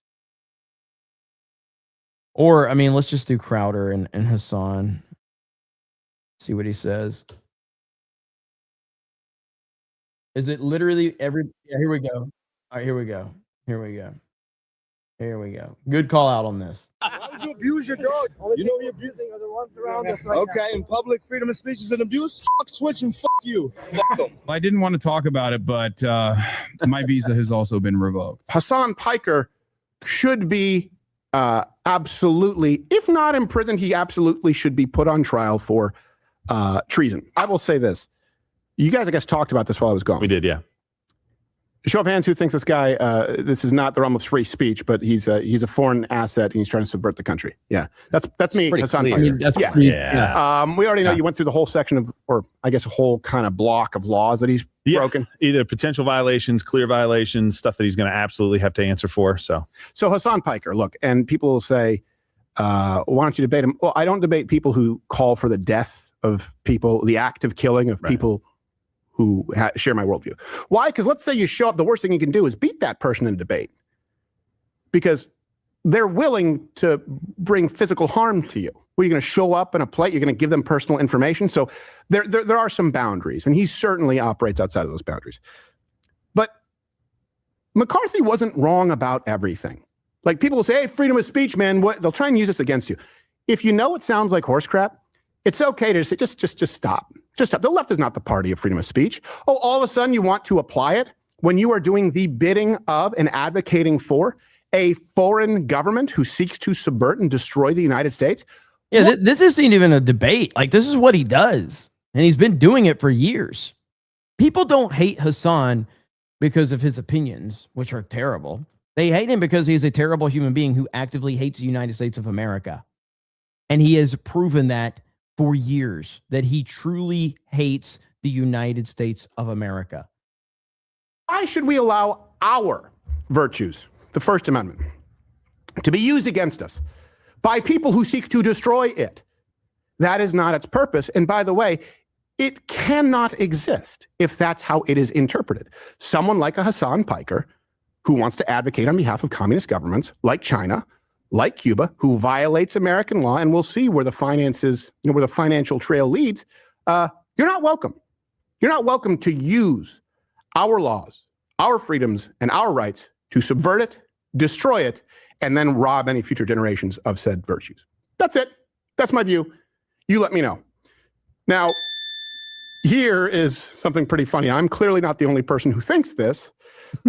Hassan Piker showed up to a protest at the Delaney Ice Center, or is it detention center in Newark, New Jersey. Protests have been going on.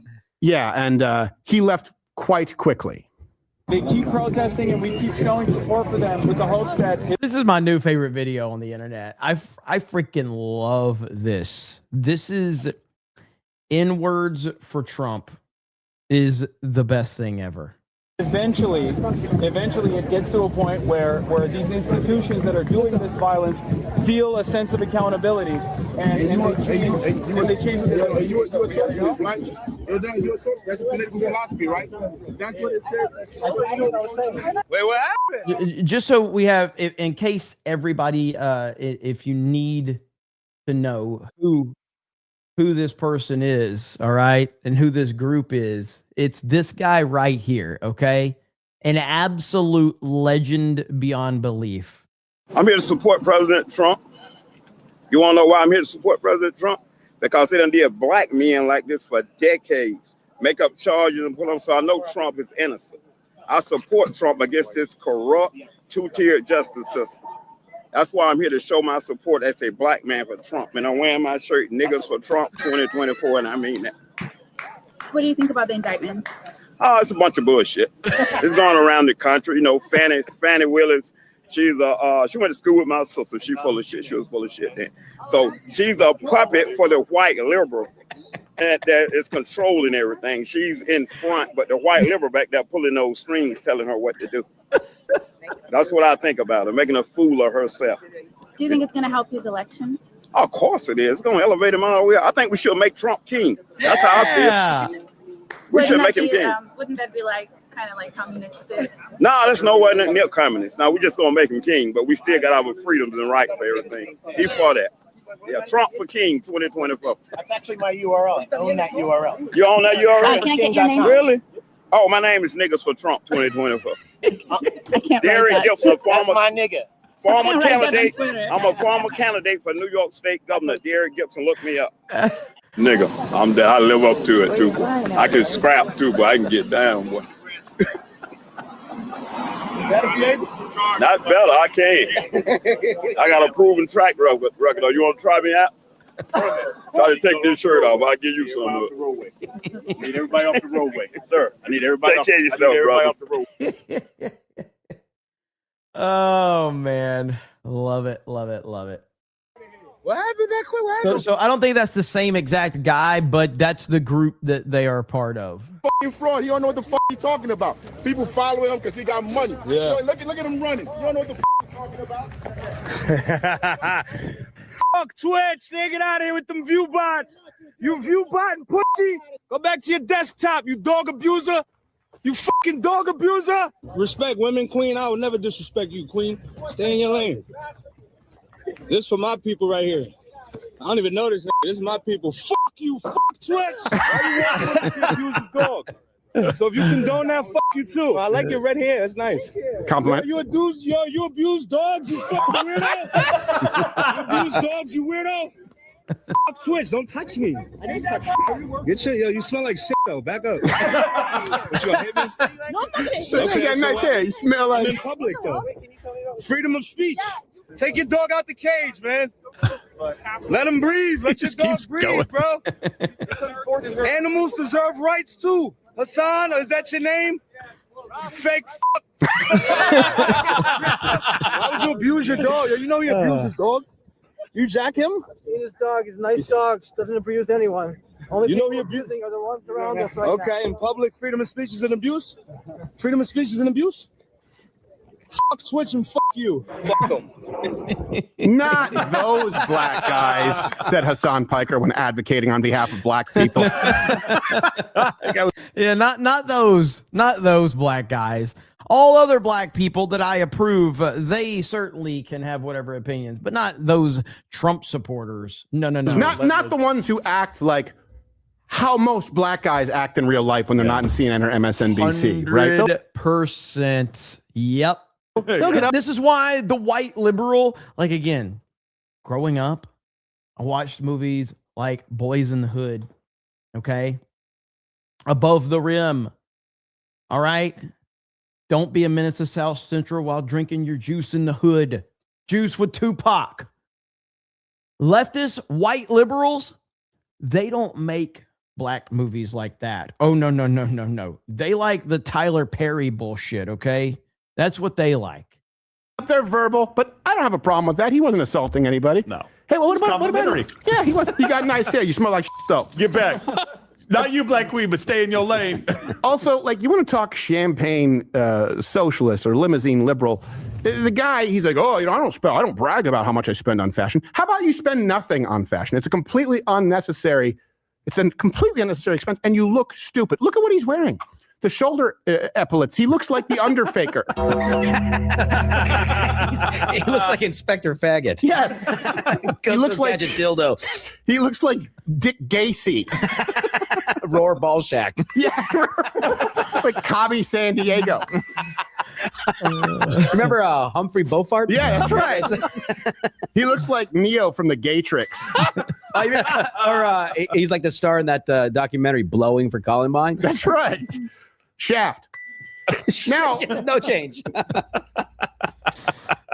Shaft Id. Yeah, well. Hassan Piker, to many, and certainly to those in the black community, I don't claim to speak for them. I would never be so arrogant. Don't do that. They view him as a useless dog abuser. Yeah. But this, it's like this streamer, I would say, is about as useful to dog lovers as Professor Xavier's untalented brother, who we hired to my everlasting shame, Chet Xavier, is to the X-Men. They're about as comparably useful and or useless. Come on, Joe. I can't turn.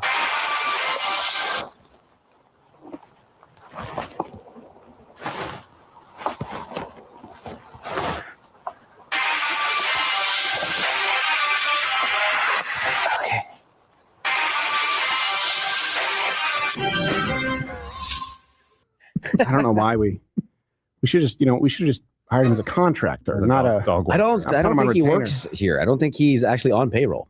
Oh no, he is. Are you sure? Mm-hmm. Uh-oh. I was laughing at the cringe more than anything. So again, you guys know where I stand on this. All right. You guys know. I don't understand it, but he is. Okay, one more. What are you guys doing in here? Okay, I can't watch Steven Crowder doing his skits. I can't do it.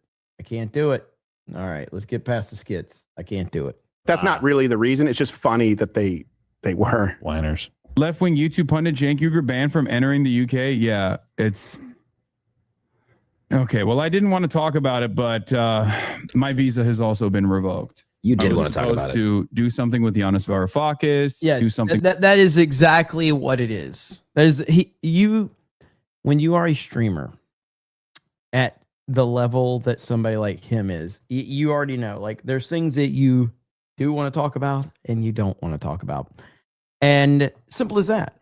And if you don't want to talk about them, you just don't talk about it. He's like, I didn't want to talk about this, guys. It's like, I hate that. I hate it. So you don't have to talk about it if you don't want to. You're just a manipulative piece of shit. With Zach Polanski, do something with Jeremy Corbyn, do something at the Oxford Union. And now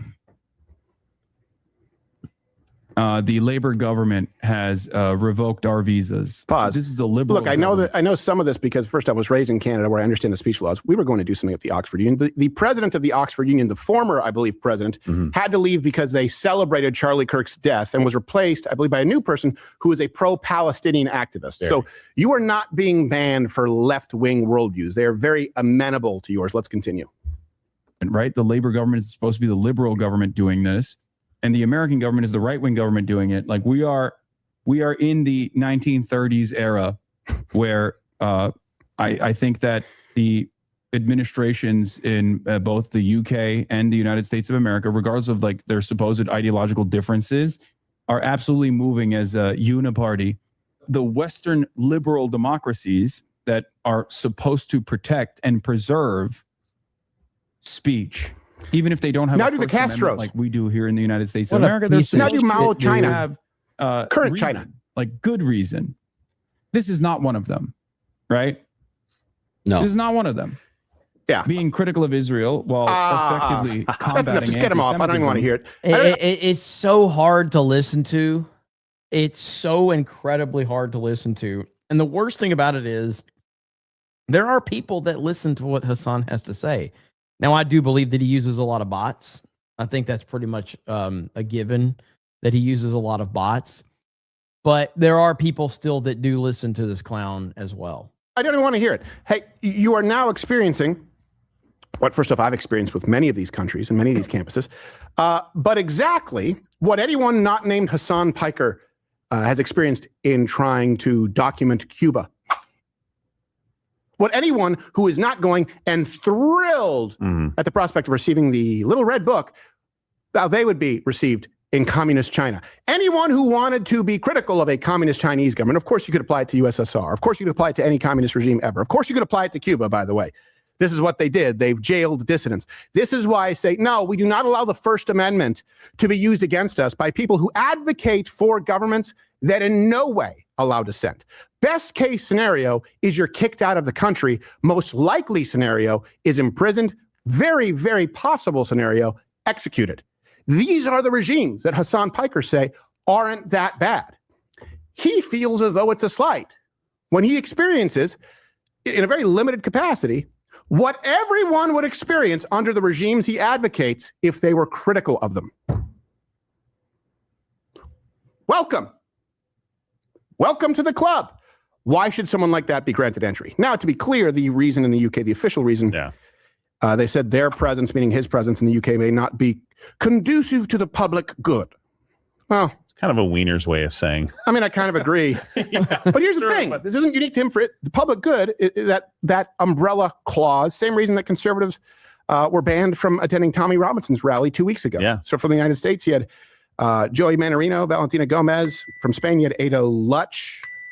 All I want with Hassan is for him to be held to the same standard that everybody else is on these platforms. I want him to be held to the same standard on YouTube. I want him to be held to the same standard on Twitch that any other content creator is held to. And if, in fact, he is held to the same standard that any other content creator is held to, he would have been banned a long time ago. It's simple as that. And that is my main issue with him, because he is getting away with things that other people have not gotten away with and even been hit for far less.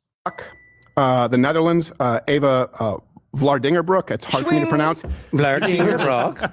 Vlardingerbroek? Is it because I'm sexy? Partially. Now, my Vlardingerbroek. Gross. Here's the thing. The UK should not ban political speech. Right. People should not be banned for being critical of Israel. Of course not. Hassan Piker should be absolutely, if not imprisoned, he absolutely should be put on trial for treason for what he has done with this country if he has worked on behalf of foreign governments. And he's admitted, right? Like, of course, to talk to people who are, I mean, it's a designated terrorist group. Talking with people and coordinating with them, or even talking with them sympathetically, not as an objective journalist, that to me is betrayal of your country. Maybe the UK just hates socialists as much as we do. And they're now kind of Probably based. not. No, they're just, I'm just saying. Yeah. He automatically goes to, it's because I was critical of Israel, without understanding that a lot of people have. Hassan put this out there to get this overturned. That's why he put this information out there. And my feeling on this is that it will get overturned in some way because he's well connected.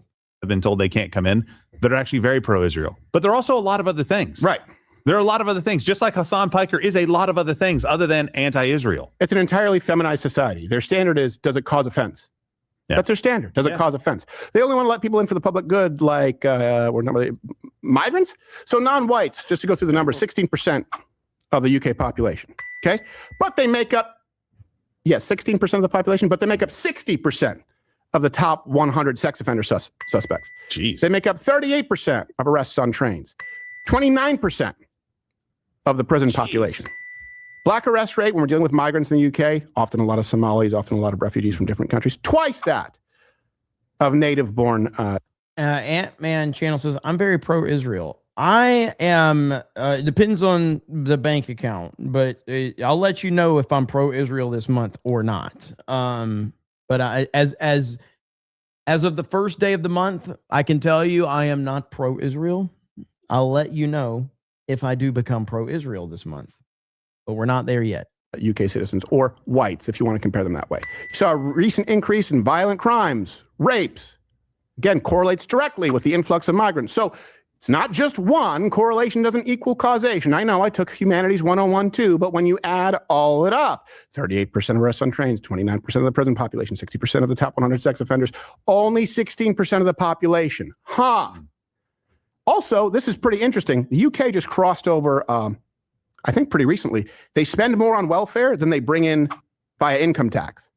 Just welfare and just income tax. That's a real problem. I'm no accountant. I'm no Leibowitz, but I'm guessing that's not good. Well, here's the other thing: the public good from 23 to 24. So we'll see what happens with this Hassan thing. I mean, I don't know if it will or won't get overturned, but my gut feeling is that he probably will weasel out of it. Hopefully not. Hopefully not. But speaking on the Israel issue, there is something kind of interesting that this kind of, because I don't get caught up in all of the other bullshit of all the anti-Israel losers and their whining. But I do, when I see something that is, of concern, I have no problem bringing that up. And there is something interesting about this because we've got Trump talking about a conversation with Netanyahu, and then we have Netanyahu talking about that same conversation with Trump. And these two statements do not line up at all. And this is why people have such a problem with Netanyahu. So right here, President Trump said, I had a conversation with Bibi Netanyahu today, asking him not to go into a major raid of Beirut, Lebanon. He turned his troops around. Thank you, Bibi. I also have had conversations with representatives of the leaders of Hezbollah, and they agreed to stop shooting at Israel and its soldiers. Likewise, Israel agreed to stop shooting at them. Let's see how long that lasts. Hopefully, it will be for eternity. President Donald J. Trump. But Netanyahu says this right here. Tonight, I spoke with President Trump. I told him that I'm not going to do it. That if Hezbollah does not cease attacking our cities and citizens, Israel will attack terror targets in Beirut. This stance of ours remains unchanged. In parallel, the IDF will continue to operate as planned in southern Lebanon. This is completely different than what Trump said. All right. And this is the problem that so many people have with this guy who comes off as the mall kiosk guy of world leaders, being Netanyahu. So both men are doing the thing. Well, I mean, but the problem is like the narrative that Trump is being controlled. First of all, it is retarded, but stuff like this does kind of entice that crowd even more when they hear stuff like this. I just hope Trump knows that he's dealing with a clear con man in Netanyahu. I hope that he realizes that. I hope that he sees through it. I assume he does, but he's clearly dealing with a con man. Clearly.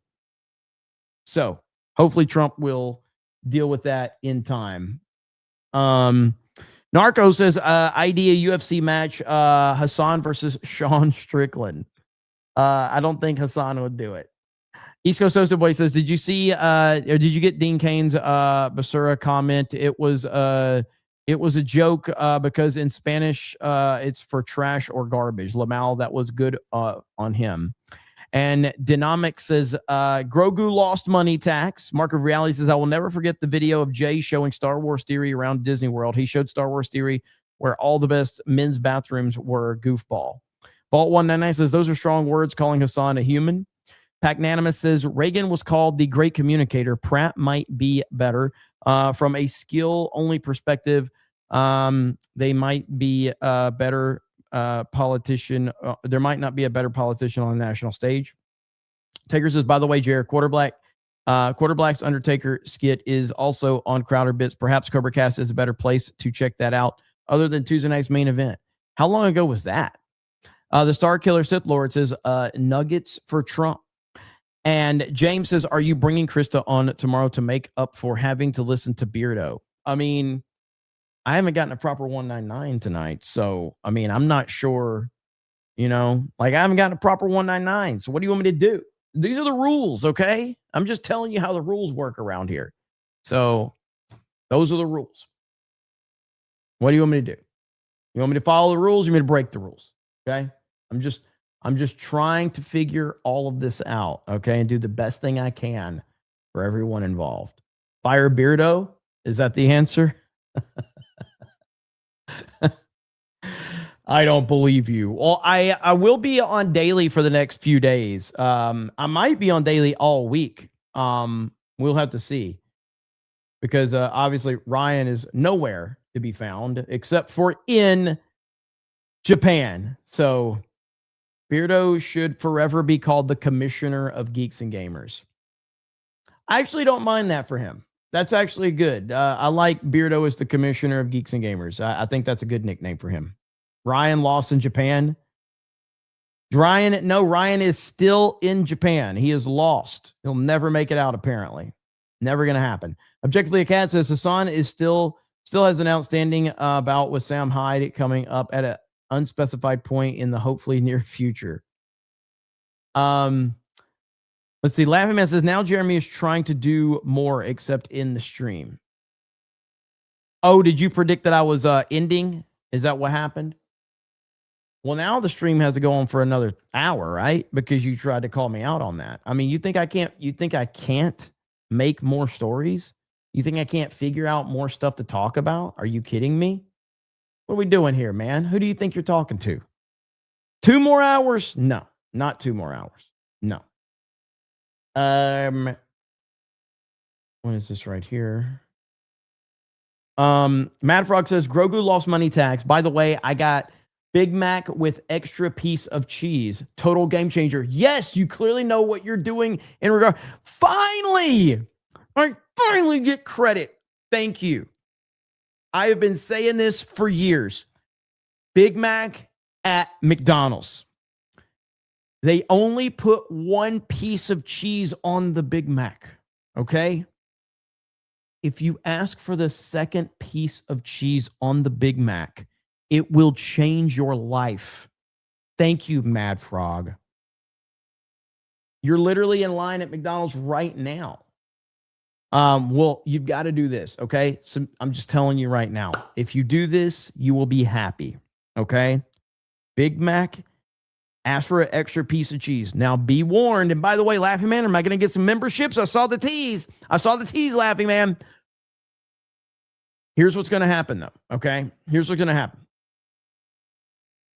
If you ask for the extra piece of cheese, there's a 50-50 chance that they will be very confused because they may go, whoa, what do you mean? What do you mean? He said, I'm not. What the fuck? But yeah, so they will be very confused at first. Some people, they may have to call a manager in. They may have to call the National Guard in. They're going to, they're going to go crazy. Some people get very confused over this question, but I'm just telling you right now, this will change your entire perspective on the Big Mac. I have been angry about this for years. I guess they're doing it for food cost purposes, but 2 pieces of cheese should be the standard on the Big Mac. If, in fact, I ever get enough money to buy McDonald's, which will never happen, but if I ever do, that will be my first order of business, is to implement this rule change, 2 pieces of cheese on the Big Mac as the standard. Boom. Okay? But I'm very, very excited that you experienced that greatness. Commissioner of Fat for $1. Dang it. Elite Super Grunt says, thanks for the stream. You're okay, Fig dude. Hail 199. Hail what? Commas off. Look at that Vindicta flag. Objectively a cat. I got that one. Thank you. I want a liter of cola. I don't drink as much soda as I used to, but occasionally I will. What the hell is that? Okay. We do have this clip right here. Until this happens, there will be no U.S.-Iran deal. So we do need to talk about that, because that's the last thing I did want to talk about, was this whole back and forth with Trump and Iran and all of this. As Trump said, relax, okay? Relax. Everybody needs to calm down. He's got a plan. He'll get things figured out. We've got a lot of people that are emotionally reacting to all of this, and I do understand that. But as I have said many times, Trump is America's father, okay? And if you are a dad, like I am, okay, if you have kids, you understand that sometimes you make decisions that make your kids very unhappy. They get very unhappy. And they lash out at you. They call you names. They say, oh, I hate you. I can't believe you're doing this to me. But guess what? You're making the best decision because you have been here a lot longer and you know what's best for them. And a lot of times they will lash out, but then a couple years later, you'll be like, you know what, Dad? You were right. You were right. I was just very, very immature at the time. Well, that is what the United States of America is with Donald Trump. Okay? That's it. Trump knows what's best. And here's Trump right here. Okay? Great deal. We're going to make it a great deal. Other, we'll just go back and finish it off militarily. We're getting what we want slowly. Very tough negotiators. It takes a long time. I'm in no hurry. I'd like to say I'm in a hurry because, gasoline prices are going to come tumbling down. But if you're going to be in a hurry, you're not going to make a good deal. And slowly but surely, we're getting, I think, what we want. And if we don't get what we want, we're going to end it a different way. All right, here we go. President Trump reportedly sending Iran a revised peace framework, tougher terms. He reaffirms he's in no hurry to get things done. And don't worry about it. I am not going to rush a deal. And see, a lot of people don't like that. A lot of people are going to hear that and they're going to be, what do you mean you're not in a hurry? Let Trump cook. All right? Let him do what he thinks is best. This is why we voted for him. He's doing the thing that no other president in history would be willing to do. This is why none of these other presidents were willing to deal with this problem, because it's a complicated problem. This is not an easy fix at all. Fox News contributor Mark Thiessen joins us right now to go over this deal. Mark, great to see you. Great job over the weekend. Thank you. All right, so let's outline, if we could, what the president is actually demanding from Iran first. First off, they say we can't get a nuclear bomb, can't have a nuclear weapon. The question is, how do we ever observe that? How do we ever get an accurate count of that? Because they build their facilities into walls. The MEK is the one who exposed a lot of this stuff. Yeah. They never can. And also not just not build a nuclear weapon, but not acquire one or obtain one from somebody else, because that's another possibility. So he's trying to close. He wants that to be lock solid. But the problem is the pledge is not enough. He's got to get the nuclear dust, because their words are useless. We have to actually get their weapons, get all their equipment. And the way I understand it, Mark, the president said, okay, I need to know when I'm getting it and how you're able to dig out the uranium, about 1,000 pounds worth. That would be significant to get that out of the country. But the problem is the Iranians have already said that was humiliating for us to ship some of the uranium out during the Barack Obama days. So how are they going to suddenly let this uranium out? We'll have to see. Now, what are the Iranians demanding for us? Okay, take off the blockade of their blockade. We're not going to do that until we see some movement. Yeah, no, that's exactly right. So first of all, he has to get the nuclear dust. Like in 2004, the United States went into Libya, got all of its centrifuges, all of its nuclear dust, took it to Oak Ridge, Tennessee. We need something similar to be able to show that this program is finished. Do you think that we would ever agree to let another nation take the uranium? There's lots of ways to skin the cat. It's just not got to be. It's got to be not in Iran, and it has to be in friendly hands. And one of the things that's interesting, people are saying, oh, well, we didn't accomplish anything with the military strikes, but the Iranians are telling us that stuff is so deeply buried, they can't get to it. We would actually have to come in and get it. And we know that's not true. We did a lot of damage in the military strikes. Yeah. We just don't have a vision in there. Very interesting that the internet's back up and what we're going to begin to see. So safeguarding domestic nuclear rights, that's a little problem. We don't want them to have nuclear rights. They've already proven that they're not dependable or reliable. And they have a terroristic tendency. Maintaining sovereignty over the Strait of Hormuz, we would never allow that to happen. Yeah, that's the big problem right now, is that they have shown that they can use the weapon of control of the Strait of Hormuz. You think Piers Morgan changes views based on what's popular? Of course he does. Absolutely. Piers Morgan doesn't really have any fundamental belief on anything. So yes, absolutely. I'm not hating on him for that. That's just what he does. I mean, all you need to do is watch his show. Yes. He absolutely does that.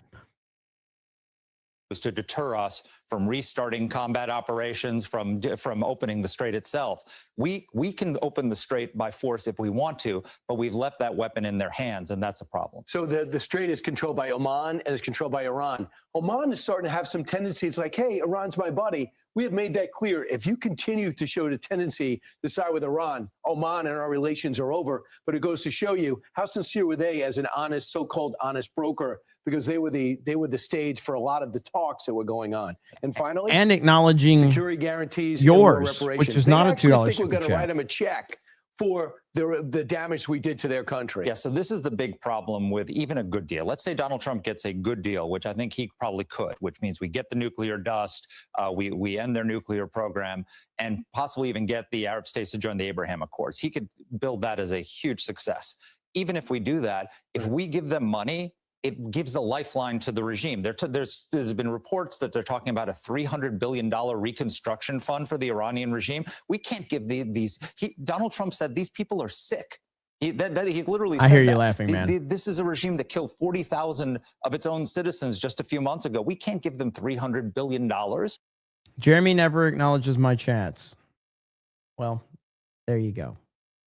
And the reason why we can't give them $300 billion is because if we lift up this regime and give it a lifeline, everything that Donald Trump has achieved with Operation Epic Fury and with Operation Midnight Hammer is reversible. Because if once he's gone in 2.5 years, if we get another weak president like Joe Biden in the Oval Office, do you think they're going to abide by this? No.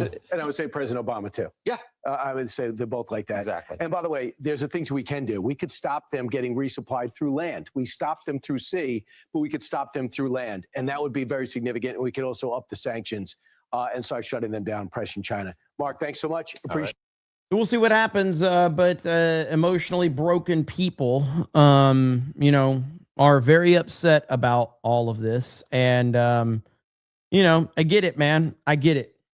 So you just have to understand that Trump is smarter than the haters. Okay. It's simple as that. He is smarter than all the haters. Mike says, what are the odds Jay says my name in the morning? Jay will probably say it, knowing Jay. Sonny says, thoughts on having Mexico's one-time 6-year term. I mean, our system has worked very well for us over the course of history. So I think our system is the better one. It's just a matter of not letting Democrats cheat. That's going to fix our system up more than anything else, is just not letting Democrats cheat. And if we could cure that problem, then this country will thrive. That's what has to happen. So anyway, as we get a raid from Tyler TV over on Rumble, thank you for the raid. I appreciate it. We're about to end the stream, though, but I do appreciate the raid. So thank you so much for that. And hail to the Rumble chat, and the Kick chat, and the YouTube chat. So we are going to be wrapping it up now. But thank you, Tyler TV, for the raid. Really appreciate it. Clancy says, In-N-Out is the best fast food. I don't care what anyone says. I love those freshly cut fries.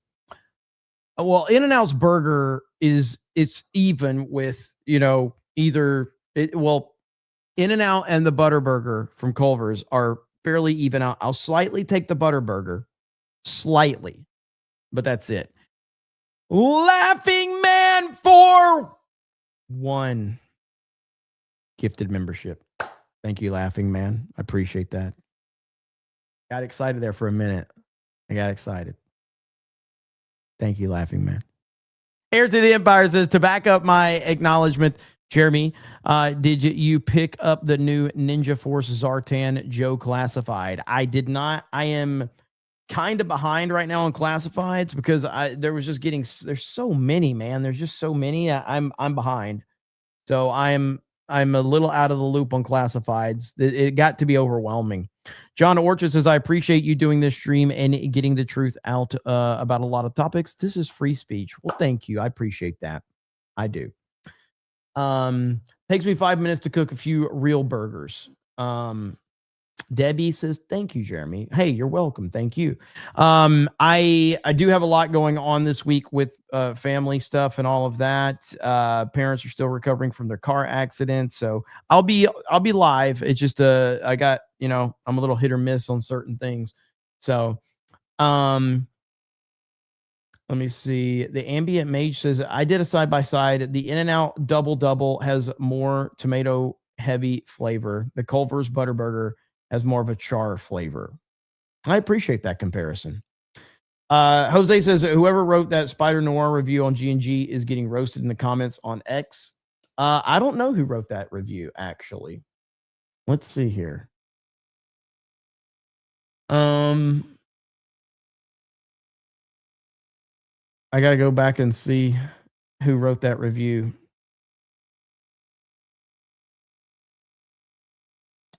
Well, that would be my boy Alex Gurzo. Well, Alex actually, I haven't finished the series, so but Alex doesn't mind. He's been roasted before. That's the beauty of G&G is everybody's going to give their opinions, and I don't oversee what people's opinions are. Geeks and Gamers operates like I want the real world to operate, and so I'll continue to support everybody having their opinions and their beliefs and all of that, as long as they don't cry about me having my opinions and beliefs. And Alex has been ride or die G&G for a long time. John freaking Murdoch for 10 gifted memberships. And look who's taking full credit for it. Laughing Man says, see what I started, Jeremy. Laughing Man takes full credit. And honestly, you're right. John had nothing to do with this. John doesn't deserve credit anyway. I would never give John credit. Why would I do something like that? It's crazy, But thank you, John. Hail to you. Hail to the chat. The Big Mac is not even McDonald's best burger. The double quarter pounder and now the Big Arch are much better. I don't think I've had the Big Arch. I'm not sure I've had that one. Jeremy never reads Laughing Man's chat, says Loki. I haven't had a double quarter pounder in a long time. I have not had the Big Arch, though. Does that come with 2 pieces of cheese? Because this is important on a burger. With 2 patties, you got to have 2 pieces of cheese.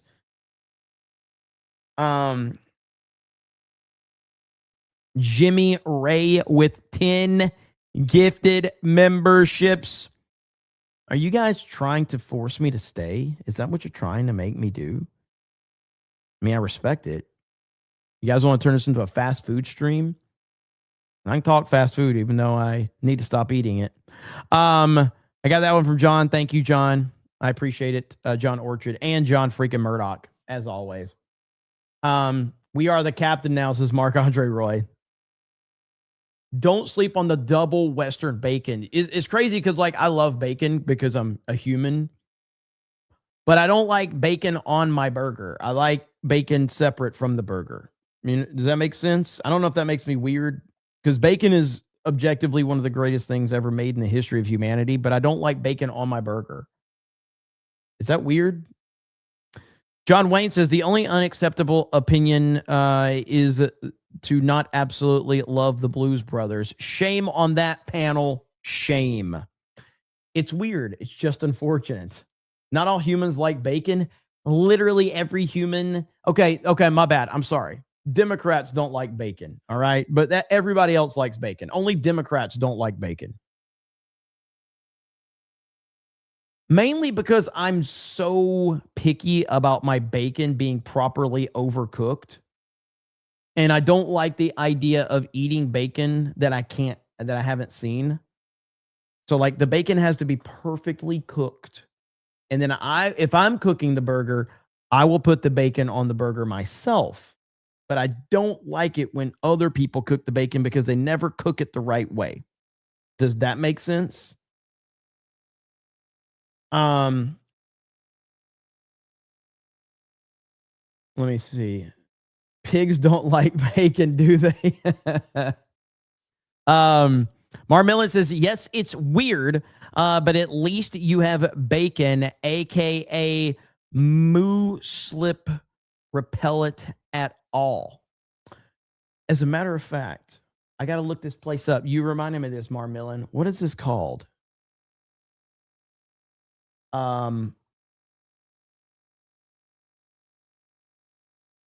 I found a new burgers and fries joint the other day.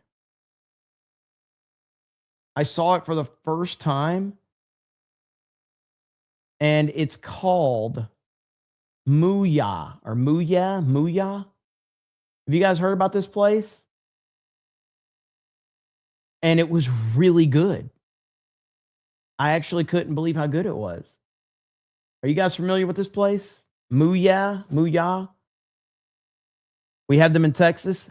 They're good. Here it is right here. Here's a picture of it right here. This place was pretty damn good. Burgers, fries, and shakes. It's pretty damn good. So I was very surprised. It's not vegan. No, it's not vegan. It's kind of got a Five Guys feel and vibe to it, you know? But it's really good. I was very impressed. I have to eat it again before I could actually rank it, but it gets a passing grade. For sure. So yeah, I was pretty happy with it. And I would say that's a pretty accurate look. Like, here's a real picture. All right, here's a real picture of it right there. Yeah. Oh, I'm hungry now. I'm hungry. Damn it. Eric K says Kermit the Frog loved himself some bacon. Man, I'm hungry. Now I want a burger at me too. Better than Culver's? No, it's not better than Culver's. Not even close. Not even close. Johnny Whiskers says I got to resist hunger. Got to lose some weight. I hear you on that, brother. I hear you on that. Let's see. The Planet Will says, fuck, I had pizza. I just had pizza. Now I want this. I hear you on that, man. I hear you on that. It's good though. They have a patty melt there too, which I did not eat. God, it sounds like I'm shilling for them, but I'm not. But dude, look at this. Look at that. Bro. Come on, man. That looks amazing. Oh my goodness, that looks good. All right, I'm not talking about him anymore until I get sponsorship. Simple as that, okay? Let's see. Sonny says, name your favorite local mom and pop burger joint. Well, I mean, I'm between Orlando and Pensacola. I gotta see if they're still open, first of all, before let's see. Let me look them up and make sure they're still open. But in Pensacola, there's trying to find it now. and it's a local burger place. It's called I mean, I guess they're pretty local, but Tops Burgers in Pensacola, really freaking good. Tops Burgers, and there's a couple of locations in between Pensacola and Destin. If anybody's from that area, you're gonna know about Tops Burgers. They're really freaking good. Absolutely fantastic burger. And it's one of those like Tops, not Pops, Tops Burgers, Tops. But yeah, they're really good. So I would recommend that one. Show more pics of burgers, please. Fudd Ruckers was good. Emerald Coast, baby. Emerald Coast is beautiful. Actually, you know, I don't know if you guys remember this. Let me see if I can show you this now. Because I had AI make this picture for me the other day. Because I remember back in the day, these this is what we've lost. We've lost so much of our personality, and it drives me crazy. And back in the day when I would go to Florida for vacations, when I would live in Alabama, they used to make these awesome posters that would make Florida look like the coolest place in the world. So I pulled one up from back in the day, and I had AI kind of recreate the picture for me. And we need more of this right here. Okay. So do you guys remember shit like this? Look at that. That is awesome. Does that not make you want to hang out in Florida? We don't get stuff like this anymore. When I was a kid, though, they made posters like this with personality, and it made you interested and excited. And I was like, I miss those from back in the day. And so I worked with AI on one of the older ones and kind of updated it. That is awesome right there. We need more of this stuff. It's just like going back to like comic books. You know, when comic books actually created emotions, when you would see the cover and it was interesting and it was fascinating, whether it's video game covers, instruction manuals, where it made your, imagination run wild. Even Tallahassee looks good. Yeah. I'm going to tell you right now, if you ever come to Florida, stay the fuck away from Tallahassee, okay? Just stay away from Tallahassee completely. You're welcome, okay? Stay away. It ain't worth it. Don't go. Don't go to Tallahassee. Let's see. Eric K says, open a burger place, call it Figgy Burger. Your signature burger could be the Big Summy. I mean, honestly, I'd love to open up a burger place in Florida. 199 Burgers. What do you think? My dad does have a recipe we could use. So we'll see. Remember Trapper Keeper binders with cool shit on the covers? Yes, I do. Yes, I do. 100%. Okay, with that said, we're going to end it there. Thank you all for hanging out with me. I appreciate it. We'll be live tomorrow. Geeks and Gamers Daily this week. I'll be there all week, probably, while Ryan is trapped in Japan. So make sure you tune into Geeks and Gamers Daily every day at 11 a.m. Eastern. And then we'll have Tuesday night's main event tomorrow. We'll have CobraCast all week. A lot to catch up on. So thank you all so very much. Beach Burger would be a good name. Yes, it would. That's the thing, dude. Like, I would love to do something on that level, but it's so many, like, doing stuff on that level, man. There's so many permits and insurance. Like, it's so much money. I heard Tops Burgers, all too familiar with them. Yes, Elite Neo is from the Panhandle area, and he knows all about Tops Burgers. They're really, really good. Yeah, Tops is really good, really good. Cobra Patties, I appreciate you guys. Thank you for hanging out, and you guys have a good evening, and we will talk to all of you later. Bye, everyone. Bye, Laughing Man.